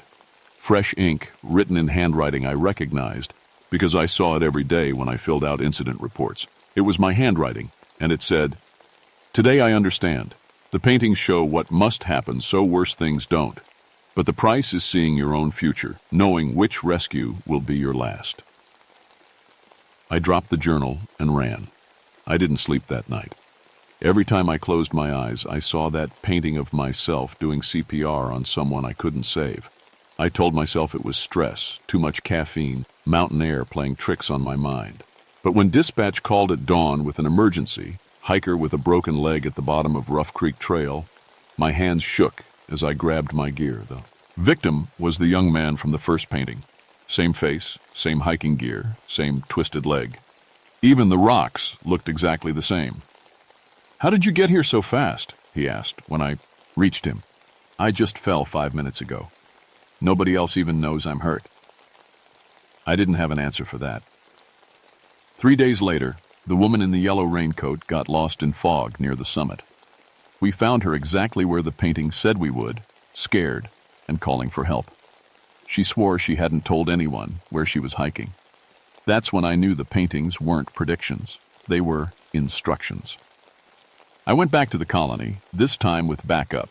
Jim Parker, another ranger who'd been on the mountain almost as long as me. I figured having a witness would help me stay rational. But when we reached the main cabin, Jim stopped dead at the doorway. "Jesus, Toby, how long have these been here?"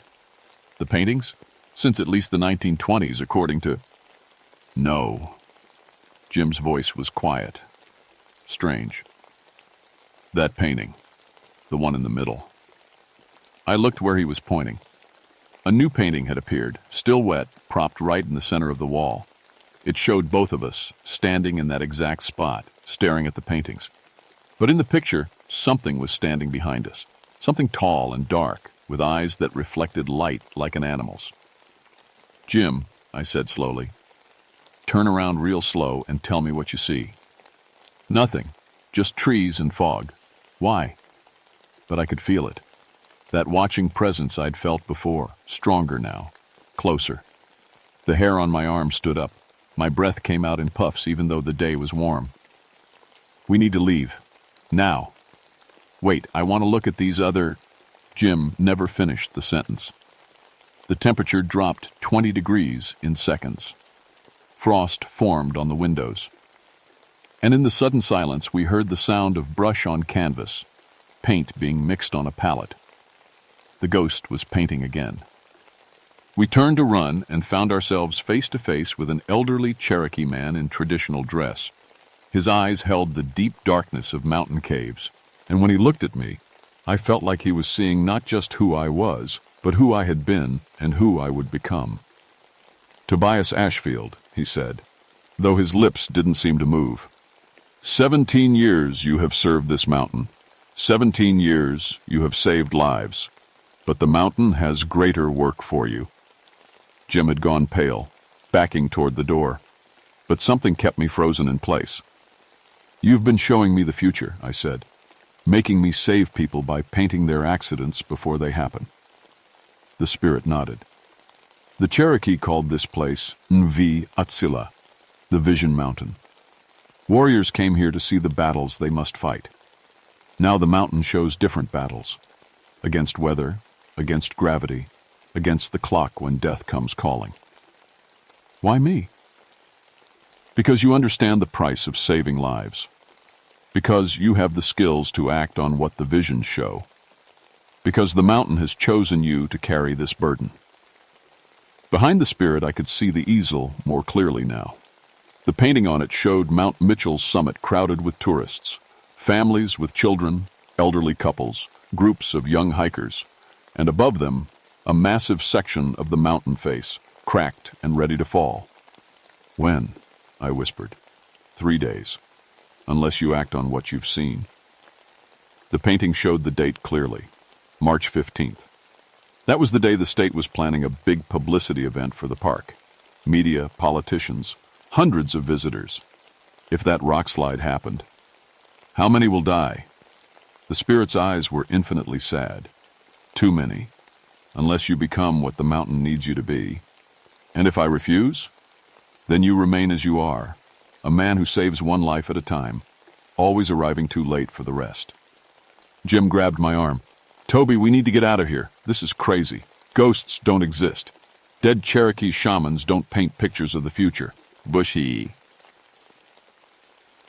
But I was looking at all those paintings on the walls, all those rescues I'd made over the years, all those lives I'd saved because I'd been in exactly the right place at exactly the right time.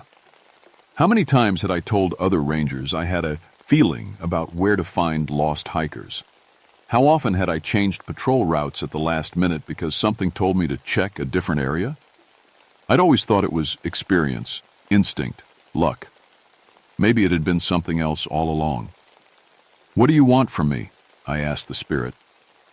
"Partnership, your skills, my sight. Together, we can prevent tragedies, not just respond to them." "At what cost?" The spirit gestured to the painting of the rock slide. "See for yourself." The image began to move like a movie.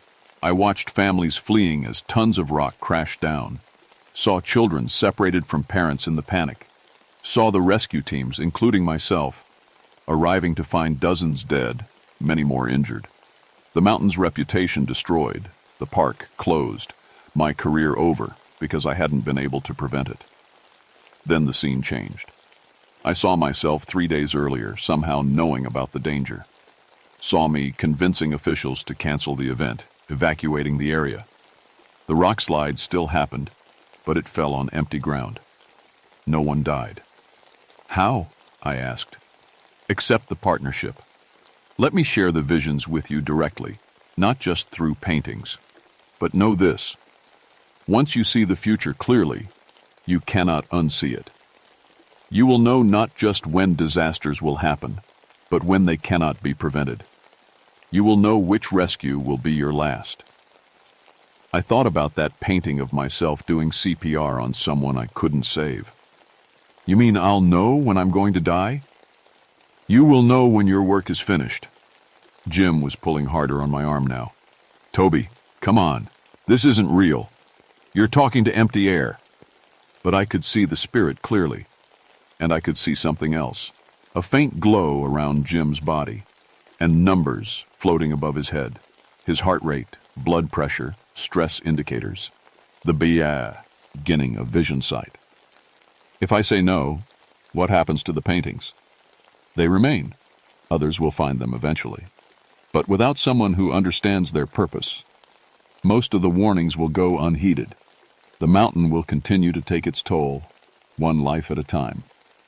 I looked at all those paintings again, all those people I'd saved because I'd been exactly where I needed to be, exactly when I needed to be there. Maybe I'd been in partnership with this spirit for years without knowing it. And if I say yes, you become what you have always been, but with full knowledge of your purpose. You save not just those the mountain shows you, but everyone you can reach in time. The spirit held out his hand. Choose, Tobias Ashfield. Will you serve the mountain with open eyes or continue stumbling in partial darkness? I thought about all the families I'd helped reunite, all the close calls that had ended well because I'd been there, all the times I'd felt guided by something beyond my own experience. I thought about the rock slide 3 days away, and all those people who would die if I walked away now.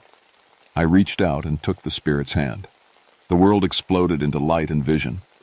I saw the mountain's history stretching back thousands of years, Cherokee warriors seeking guidance, early settlers who didn't understand the warnings, modern visitors who ignored the signs of danger. I saw every accident that had happened, every life that had been lost, every near miss that had been prevented by someone being in the right place at exactly the right time. And I saw the future, not just the next few days, but months and years ahead. Storms that would strand hikers, equipment failures that would turn routine climbs into rescues, medical emergencies that would require split-second timing to prevent deaths. I saw my own future too. Years of successful rescues, a reputation as someone who always seemed to know exactly where to be. And eventually, yes, that final rescue attempt. But not for years yet.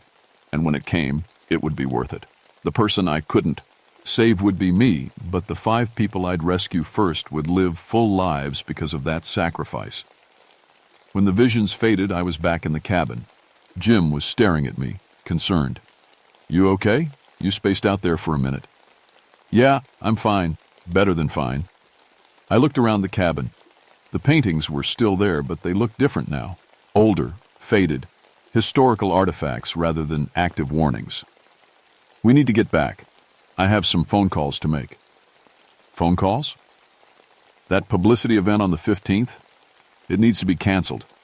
And we need to get a geological survey team up here to check the stability of the north face. Jim stared at me. How could you possibly know? Trust me on this one, Jim. Sometimes the mountain tells you things. The rock slide happened exactly as the painting had shown at 2:47 p.m. on March 15th. But instead of hitting hundreds of tourists, it fell on an empty viewing area that had been temporarily closed for safety inspection based on my emergency recommendation. The geological survey team found the fractures I'd told them to look for. The state engineers were amazed that I'd spotted structural problems that their equipment had initially missed. My report about unusual rock movement patterns observed during routine patrols became required reading for park safety officers throughout the region. Nobody questioned how I'd known. Rangers develop a reputation for having good instincts about their territory. In my case, those instincts just got a lot more specific. The artist colony was officially condemned and sealed off, supposedly for structural safety reasons. The paintings were cataloged as historically significant folk art depicting local accidents and stored in the state archives. The researchers who studied them never could explain the unusual mineral pigments or why some of the scenes matched accident reports feel, decades after the paintings were supposedly created. I still work Mount Mitchell. My rescue record over the past few months has been unprecedented. Not just the number of lives saved, but the way I always seem to be in exactly the right place at exactly the right time. Other rangers joke that I must be psychic. They have no idea how close to the truth that is. The visions come regularly now, usually in dreams, sometimes as sudden flashes while I'm on patrol. I see accidents before they happen, weather changes that will strand hikers, equipment failures that will turn routine activities into emergencies.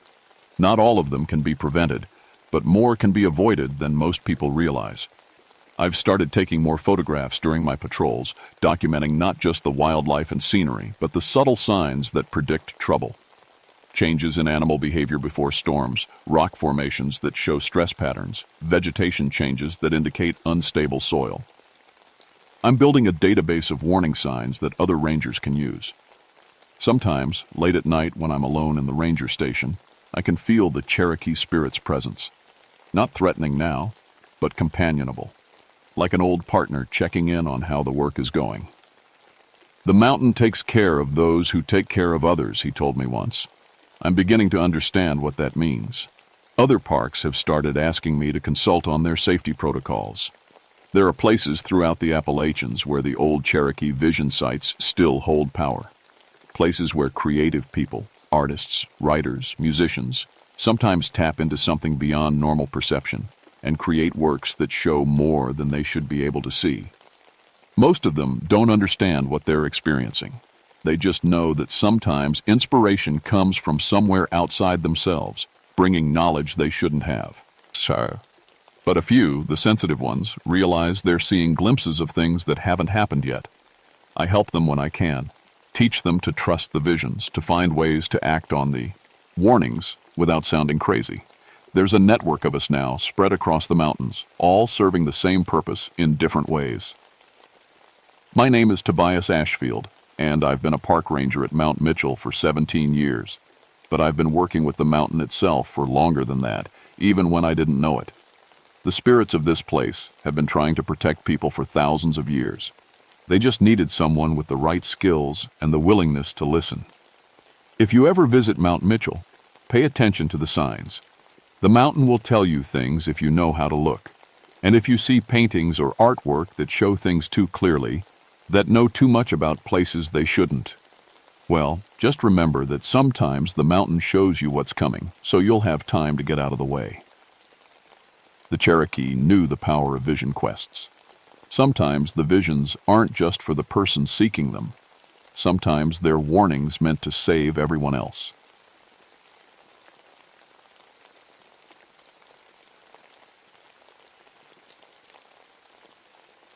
My name is Jeremiah Wolfsbane, and I've been a ranger in Daniel Boone National Forest for 12 years.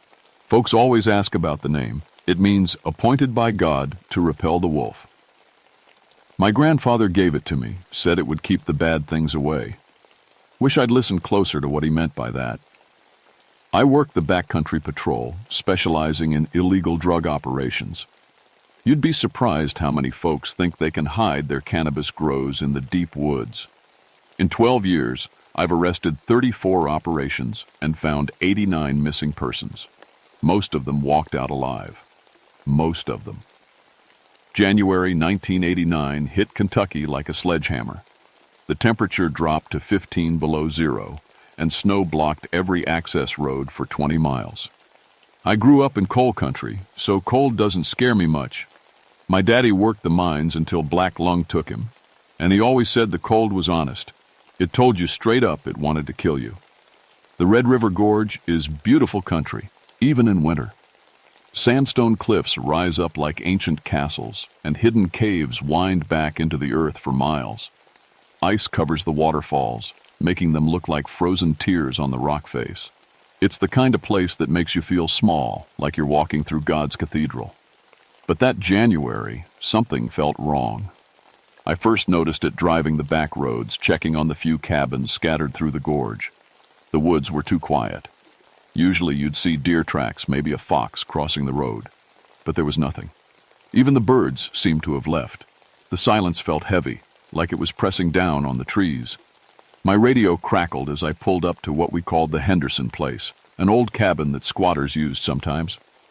Unit 47, this is dispatch. We've got a tip about activity at your location. Copy dispatch. Checking it out now. The cabin sat in a hollow between two ridges surrounded by bare oak trees. Smoke should have been coming from the chimney in weather like this, but the place looked cold and dead. I grabbed my service weapon and approached carefully. The front door hung open, swaying in the wind. That's when I smelled it. It wasn't the usual smell of an old cabin, dust and mice and rotting wood. This was something else, something that made my stomach turn and my mouth water at the same time. Like meat that had been left out too long, but also like the best barbecue you ever smelled. Inside the cabin, I found the drug operation. Tables covered with processing equipment, bags of dried cannabis, scales, and packaging materials. But that wasn't what made me call for backup. Blood covered everything. Not just drops or splashes, but pools of it, dried black on the wooden floor. Drag marks led from the main room toward the back of the cabin. On one table, next to the drug scales, I found something that made my hands shake. Bones. Human bones, picked clean and stacked neat as firewood. Some of them had marks on them, teeth marks. But the teeth that made those marks weren't quite human. They were too big, too sharp. I keyed my radio with trembling fingers. Dispatch, this is Unit 47. I need state police and the coroner out here. We've got multiple homicides. Copy, Unit 47. How many victims? I looked around the cabin again, counting the bones, seeing the blood. I don't know yet. Maybe 5, maybe more. And dispatch, call the DEA too. This wasn't just a drug operation. While I waited for backup, I walked around the cabin looking for clues. That's when I found the footprints in the snow behind the building. They started out normal, boot prints from several different people. But as I followed them toward the tree line, they changed. The prints got longer, deeper. Instead of boot treads, I saw what looked like bare feet. But feet at that stretched out too far, with marks in the snow that looked like claws instead of toenails. I'd seen a lot of strange things in 12 years of ranger work. People do crazy things when they're scared or desperate or high on drugs. But I'd never seen anything like this. The wind picked up as the sun started to set, making the bare branches rattle like old bones. I shivered and told myself it was just the cold. But deep down, I knew it wasn't. Something had been here. Something that wasn't quite human anymore. State Police Detective Sarah Chen arrived 2 hours after my call, along with the coroner and 3 DEA agents. Chen was good people, smart, thorough, and she didn't talk down to local law enforcement like some of the feds did. "What do you think happened here, Wolfsbane?" she asked, stepping carefully around the bloodstains. "Honestly, I have no idea. Could be the drug operation went bad. Maybe they turned on each other. But I've never seen anything like those bite marks." Dr. Martinez, the coroner, was examining the bones with a magnifying glass. He looked up with a troubled expression. "These marks, they're definitely human teeth. But look at the spacing." He pointed to deep grooves in a thigh bone. "The canines are too far apart, and they're much larger than normal." "Could be someone filed their teeth," suggested Agent Rodriguez from the DEA. "Some gang initiation thing." "Maybe," Dr. Martinez said, but he didn't sound convinced. "But the jaw strength required to make these marks, we're talking about bite force that's almost superhuman." We spent the rest of the daylight hours documenting the scene. The drug operation was sophisticated. They'd been processing marijuana here for months, maybe longer. But something had gone very wrong very quickly. The equipment was abandoned mid-process, like everyone had just vanished. Chen found a wallet in the corner, partially chewed. "Marcus Webb, age 23, from Lexington. This might be one of our victims." "Might be," I said. "But where's the rest of him?" As the sun went down, the temperature dropped, even further. My breath came out in white puffs, and the windows of the cabin started to ice over. The DEA agents were setting up portable heaters, but the cold seemed to seep through everything. That's when we heard the first howl. It came from deep in the woods, echoing off the sandstone cliffs. Not quite wolf, not quite human. It rose and fell like a siren, making the hair on my arms stand up. "Coyotes?" Chen asked, but her hand moved to her service weapon. "Never heard a coyote sound like that," I said. "And they don't usually hunt in weather this cold." The howl came again, closer this time. Then another one answered from a different direction, and another. "We're surrounded," Agent Rodriguez whispered. I shook my head. No, it's the same one. The echo off these cliffs makes it sound like more. But even as I said it, I wasn't sure I believed it. Dr. Martinez was packing up his equipment when he found something else. "There's another set of remains here," he called from the back room. "But this one's different." We crowded around as he showed us what looked like human bones, but twisted and elongated. The arm bones were too long, the skull stretched out in ways that didn't seem possible. "Genetic disorder?" Chen suggested. "Or drug effects," said Agent Rodriguez. "I've seen what some of these synthetic compounds can do to people. But I was thinking about something else. Something my grandfather used to tell me when I was little. Stories about the old days when the Cherokee lived in these mountains. Stories about hungry spirits that came in the hard winters, when people got so desperate they'd do anything to survive." "We need to get out of here," I said suddenly. "What?" Chen looked at me like I'd lost my mind. "We're not done processing the scene." The howl came again, so close it seemed to be right outside the cabin. The sound went through me like ice water, and for just a second, I felt something else. A hunger so deep and desperate it made me dizzy. "I'm serious," I said. "We need to leave, now." That's when Agent Rodriguez screamed. He was standing by the window, looking out into the darkness. His face was white, his eyes wide with terror. "There's something out there," he whispered. "Something big." We all rushed to the window, pressing our faces against the cold glass. At first, I didn't see anything but snow and bare trees. Then a shadow moved between the trunks, too tall to be human, too thin to be a bear. It stopped about 50 yards from the cabin and turned toward us. In the reflected light from our portable heaters, I saw eyes that glowed yellow like a cat's. But the face around those eyes was wrong, stretched out with a mouth too wide and teeth too sharp. "What the hell is that?" Chen breathed. Before anyone could answer, the creature threw back its head and howled again. This time, I felt something answer from deep inside me. A hunger. A craving for fresh meat that was so strong I had to grab the windowsill to keep from falling. The creature looked right at me through the glass, and I swear it smiled.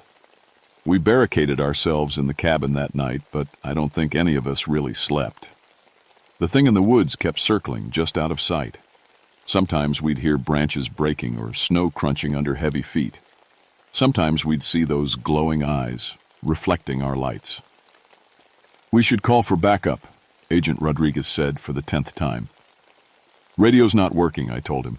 "Something about the gorge walls interferes with the signal. We'll have to wait until morning and hike out." Dr. Martinez was studying the bones again by flashlight. "I've been thinking about these bite marks," he said. "What if they weren't made by different people? What if one person made all of them, but their teeth kept growing?" "That's impossible," Chen said. "Is it? Look at this sequence." He laid out several bones in order. The first ones show normal human bite marks. Then they get bigger, deeper. By the end, we're looking at teeth the size of a wolf's fangs. I thought about my grandfather's stories again, about people who got so hungry during the hard winters that they started eating things they shouldn't eat, and how that hunger changed them, made them into something that wasn't human anymore. "There's something I need to tell you," I said, "about this place." I told them about the Cherokee burial ground that was supposed to be somewhere in this area, about the winter of 1847, when a group of pioneers got snowed in and didn't all make it to spring, about the stories my grandfather told of hungry spirits that could possess people, make them crave human flesh. You're talking about Wendigos, Dr. Martinez said quietly. I've heard those legends.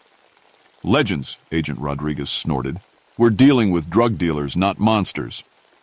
That's when we heard the scream. It came from outside, high and desperate. A woman's voice calling for help. Please, somebody help me, I'm hurt. Agent Rodriguez moved toward the door. Someone's out there. Don't, I said, grabbing his arm. That's not human. You're crazy. That's clearly a person in distress. Please, the voice called again. I can't feel my legs. Help me. Chen was looking through the window with binoculars. I can see her, she said. About 100 yards out. She's lying in the snow. It's a trap, I said. That thing is trying to lure us out. I'm not leaving someone to die because you believe in ghost stories, Rodriguez said. He shook off my hand and headed for the door. At least take backup, Chen said. I'll go with you. They grabbed their weapons and heavy coats. Stay here with Martinez, Chen told me. Keep the radio on in case we need help. I watched through the window as their flashlight beams moved across the snow toward the voice. They were halfway there when I lost sight of them behind a stand of trees. The screaming stopped. For 5 minutes there was nothing but silence. Then Chen's voice crackled over the radio, distorted by static and terror. Unit 47, help us. Rodriguez is... Oh God, what is that thing? The radio went dead. Dr. Martinez and I waited by the window, straining to see into the darkness. Then I saw a flashlight beam moving back toward the cabin, but it was weaving back and forth, like whoever was carrying it was injured. Sarah? I called out. Is that you? The figure came closer, and I could see it was Chen. But something was wrong with the way she moved. Her shoulders were too wide, her arms too long. When she got close enough for me to see her face in the light from our window, I had to bite back a scream. Her mouth was covered in blood. Her teeth had grown longer, sharper, and her eyes were starting to glow that same yellow color I'd seen on the creature. Let me in, she said. But her voice sounded different, deeper, hungrier. I'm so cold out here. Where's Rodriguez? I asked through the door.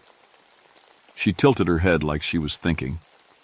He's gone. The thing got him. Let me in before it comes back. But I could see pieces of cloth stuck between her teeth, pieces that looked like Rodriguez's jacket. I can't do that, Sarah, I said. She pressed her face against the window, leaving bloody smears on the glass. I'm so hungry, Jeremiah. So hungry it hurts. Just let me in for a minute. That's when I noticed my own mouth was watering. The smell of the blood, even through the glass, was making my stomach growl. Part of me wanted to open that door, wanted to join her outside in the snow. Dr. Martinez grabbed my arm. Don't listen to her, he whispered. That's not Chen anymore. The thing that used to be Sarah Chen howled in frustration and disappeared back into the woods, but I could still feel that horrible hunger growing inside me like a living thing trying to claw its way out. We were alone now, and I was starting to understand what had really happened to that drug operation. They hadn't killed each other. They'd been changed one by one, until only hunger remained. And now it was happening to us. By dawn, I could barely think straight. The hunger was like a fire in my belly, making me look at Dr. Martinez and think about how tender the meat would be on his arms. I caught myself licking my lips more than once. We have to get out of here, Martinez said. He looked as bad as I felt, pale, sweaty, and his hands were shaking. Whatever's happening to us, it's getting worse. I nodded and tried to focus. My military training was the only thing keeping me sane. There's an old Cherokee elder about 5 miles south, Joseph Crow Feather. If anyone knows how to stop this, it's him. We packed what we could carry and slipped out the back of the cabin. The snow was knee-deep, and every step was a struggle. But staying still was worse. When I stopped moving, all I could think about was meat. We'd gone maybe a mile when we found what was left of Agent Rodriguez. He'd been torn apart like a rag doll. But the worst part was that the pieces had been arranged in a neat pile, like someone was saving them for later. Bite marks covered every bone, and some of the larger pieces were missing entirely. "Jesus," Martinez whispered, then threw up in the snow. That's when I saw the tracks. Not the elongated human footprints from before, but something even worse. These tracks were huge, almost 3 feet long, with deep claw marks at the tips of each toe. Whatever had killed Rodriguez was bigger than the thing we'd seen at the cabin. "It's growing," I said. "The more it eats, the bigger it gets." Martinez wiped his mouth with a shaky hand. "How do we fight something like that?" Before I could answer, we heard that terrible howl again. But this time it was different, deeper, more powerful, and it was close. "Run," I said. We crashed through the underbrush like deer fleeing a wildfire. Behind us, I could hear heavy footsteps and the sound of branches breaking. Once I glanced back and saw something huge moving between the trees, all teeth and claws, and impossible height. The tit. Hunger was getting worse with every step. I started looking at Martinez differently, imagining how sweet his blood would taste. When he stumbled and fell, my first instinct wasn't to help him up. It was to jump on him while he was down. "Wolfsbane!" he screamed as I stood over him with my hands clenched into fists. "Fight it! You're stronger than this!" His words cut through the red haze in my mind. I stumbled backwards, horrified at what I'd almost done. "I'm sorry," I gasped. I can't control it." "Yes, you can," he said, getting back to his feet. "Your grandfather gave you that name for a reason, right? To repel the wolf." The Wendigo howled again, much closer now. Through the trees, I could see something massive coming toward us, 9 feet tall at least, with arms that reached almost to the ground. Its face was a nightmare of too many teeth and glowing yellow eyes. But the worst part was that I recognized it. The thing still had Chen's badge pinned to what was left of her uniform. "Sarah," I whispered. The Wendigo stopped about 20 feet away and tilted its head. When it spoke, I could still hear traces of Chen's voice mixed in with something much older and hungrier. "Join us, Jeremiah," it said. "The hunger doesn't have to hurt. Just give in and it all goes away." I could feel my resistance crumbling. The hunger was so strong now that my vision was turning red around the edges.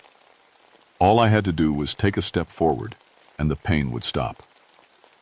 That's when I remembered something else my grandfather used to say, about how the Wendigo curse could be broken, but only if you were willing to pay the price. "Martinez," I said through gritted teeth. "Do you have matches?" "What?" "Matches. Do you have any?" He fumbled in his pockets and pulled out a book of matches with shaking hands. "Why?" I grabbed them from him and started gathering dead branches, dry lias, of anything that would burn. The Wendigo watched with those terrible glowing eyes, but it didn't try to stop me. "The old stories say fire can break the curse," I said. "But it has to be willing sacrifice. Someone has to choose to burn rather than feed." "You can't be serious." I struck a match and held it to the pile of kindling. The flames caught quickly in the dry winter air. "Tell people what happened here," I said. "Make sure they understand. The hunger can be stopped, but someone has to choose to stop it." The Wendigo let out a shriek of rage and rushed toward me. But I was already stepping into the flames. The fire hurt. God, how it hurt. But as the flames consumed me, I felt something else burning away too. The hunger. The craving for human flesh, the thing that had been trying to turn me into a monster. The Wendigo stopped just outside the fire circle, and I saw Chen's face flicker across its features one last time. For just a second, her eyes were human again. "Thank you," she whispered. Then the creature collapsed, and the yellow glow faded from its eyes. I don't know how I survived those flames. Maybe it was my grandfather's name protecting me, or maybe the Wendigo curse couldn't take hold of someone willing to die rather than feed. But when Martinez pulled me from the fire, I was burned but alive, and the hunger was gone. The official report said that a bear had attacked the drug operation. Agent Rodriguez died from animal mauling, and Detective Chen was listed as missing, presumed dead. The area was closed to the public for geological hazards, unstable cliffs and dangerous cave systems. I spent 3 weeks in the hospital with second and third degree burns. Dr. Martinez visited every day, and we never talked about what really happened in those woods. Some truths are too dangerous to speak out loud. But I noticed changes in myself. Not just the scars from the fire, but something deeper. I could sense things now, when someone was getting too hungry, too desperate, when the old anger was starting to take hold. After I healed up, I requested a transfer to a different part of the forest. But I still patrol the Red River Gorge once a month, watching for signs, looking for the telltale tracks in the snow, listening for howls that don't quite sound like wolves. Because the Wendigo curse didn't die with Chen. It's still out there, waiting in the hungry places, in the desperate times, waiting for someone to get so hungry they'll do anything to fill the emptiness inside. I've found 3 more sites over the years, places where the old starvation happened, where people crossed the line from human to something else. Each time I've managed to stop it before it spread, but each time it gets a little harder to resist the hunger myself. Joseph Crow Feather, the Cherokee elder. I never made it to that day, told me later that my grandfather had been right about my name, but he also told me something else, that once you've faced the Wendigo curse, you carry a piece of it with you forever. The hunger never completely goes away. It just waits. So if you're ever out in the deep woods during the hard winter months and you hear something howling in the darkness, don't go looking for it. And if you find yourself getting hungry, really hungry, in a way that normal food can't satisfy, get yourself to town as fast as you can. Because hunger can drive folks to things that change them forever, and some changes can't be undone. My name is Jeremiah Wolfsbane, and I've been watching the hungry places for 36 years now. I plan to keep watching until the day I die, or until the hunger finally wins.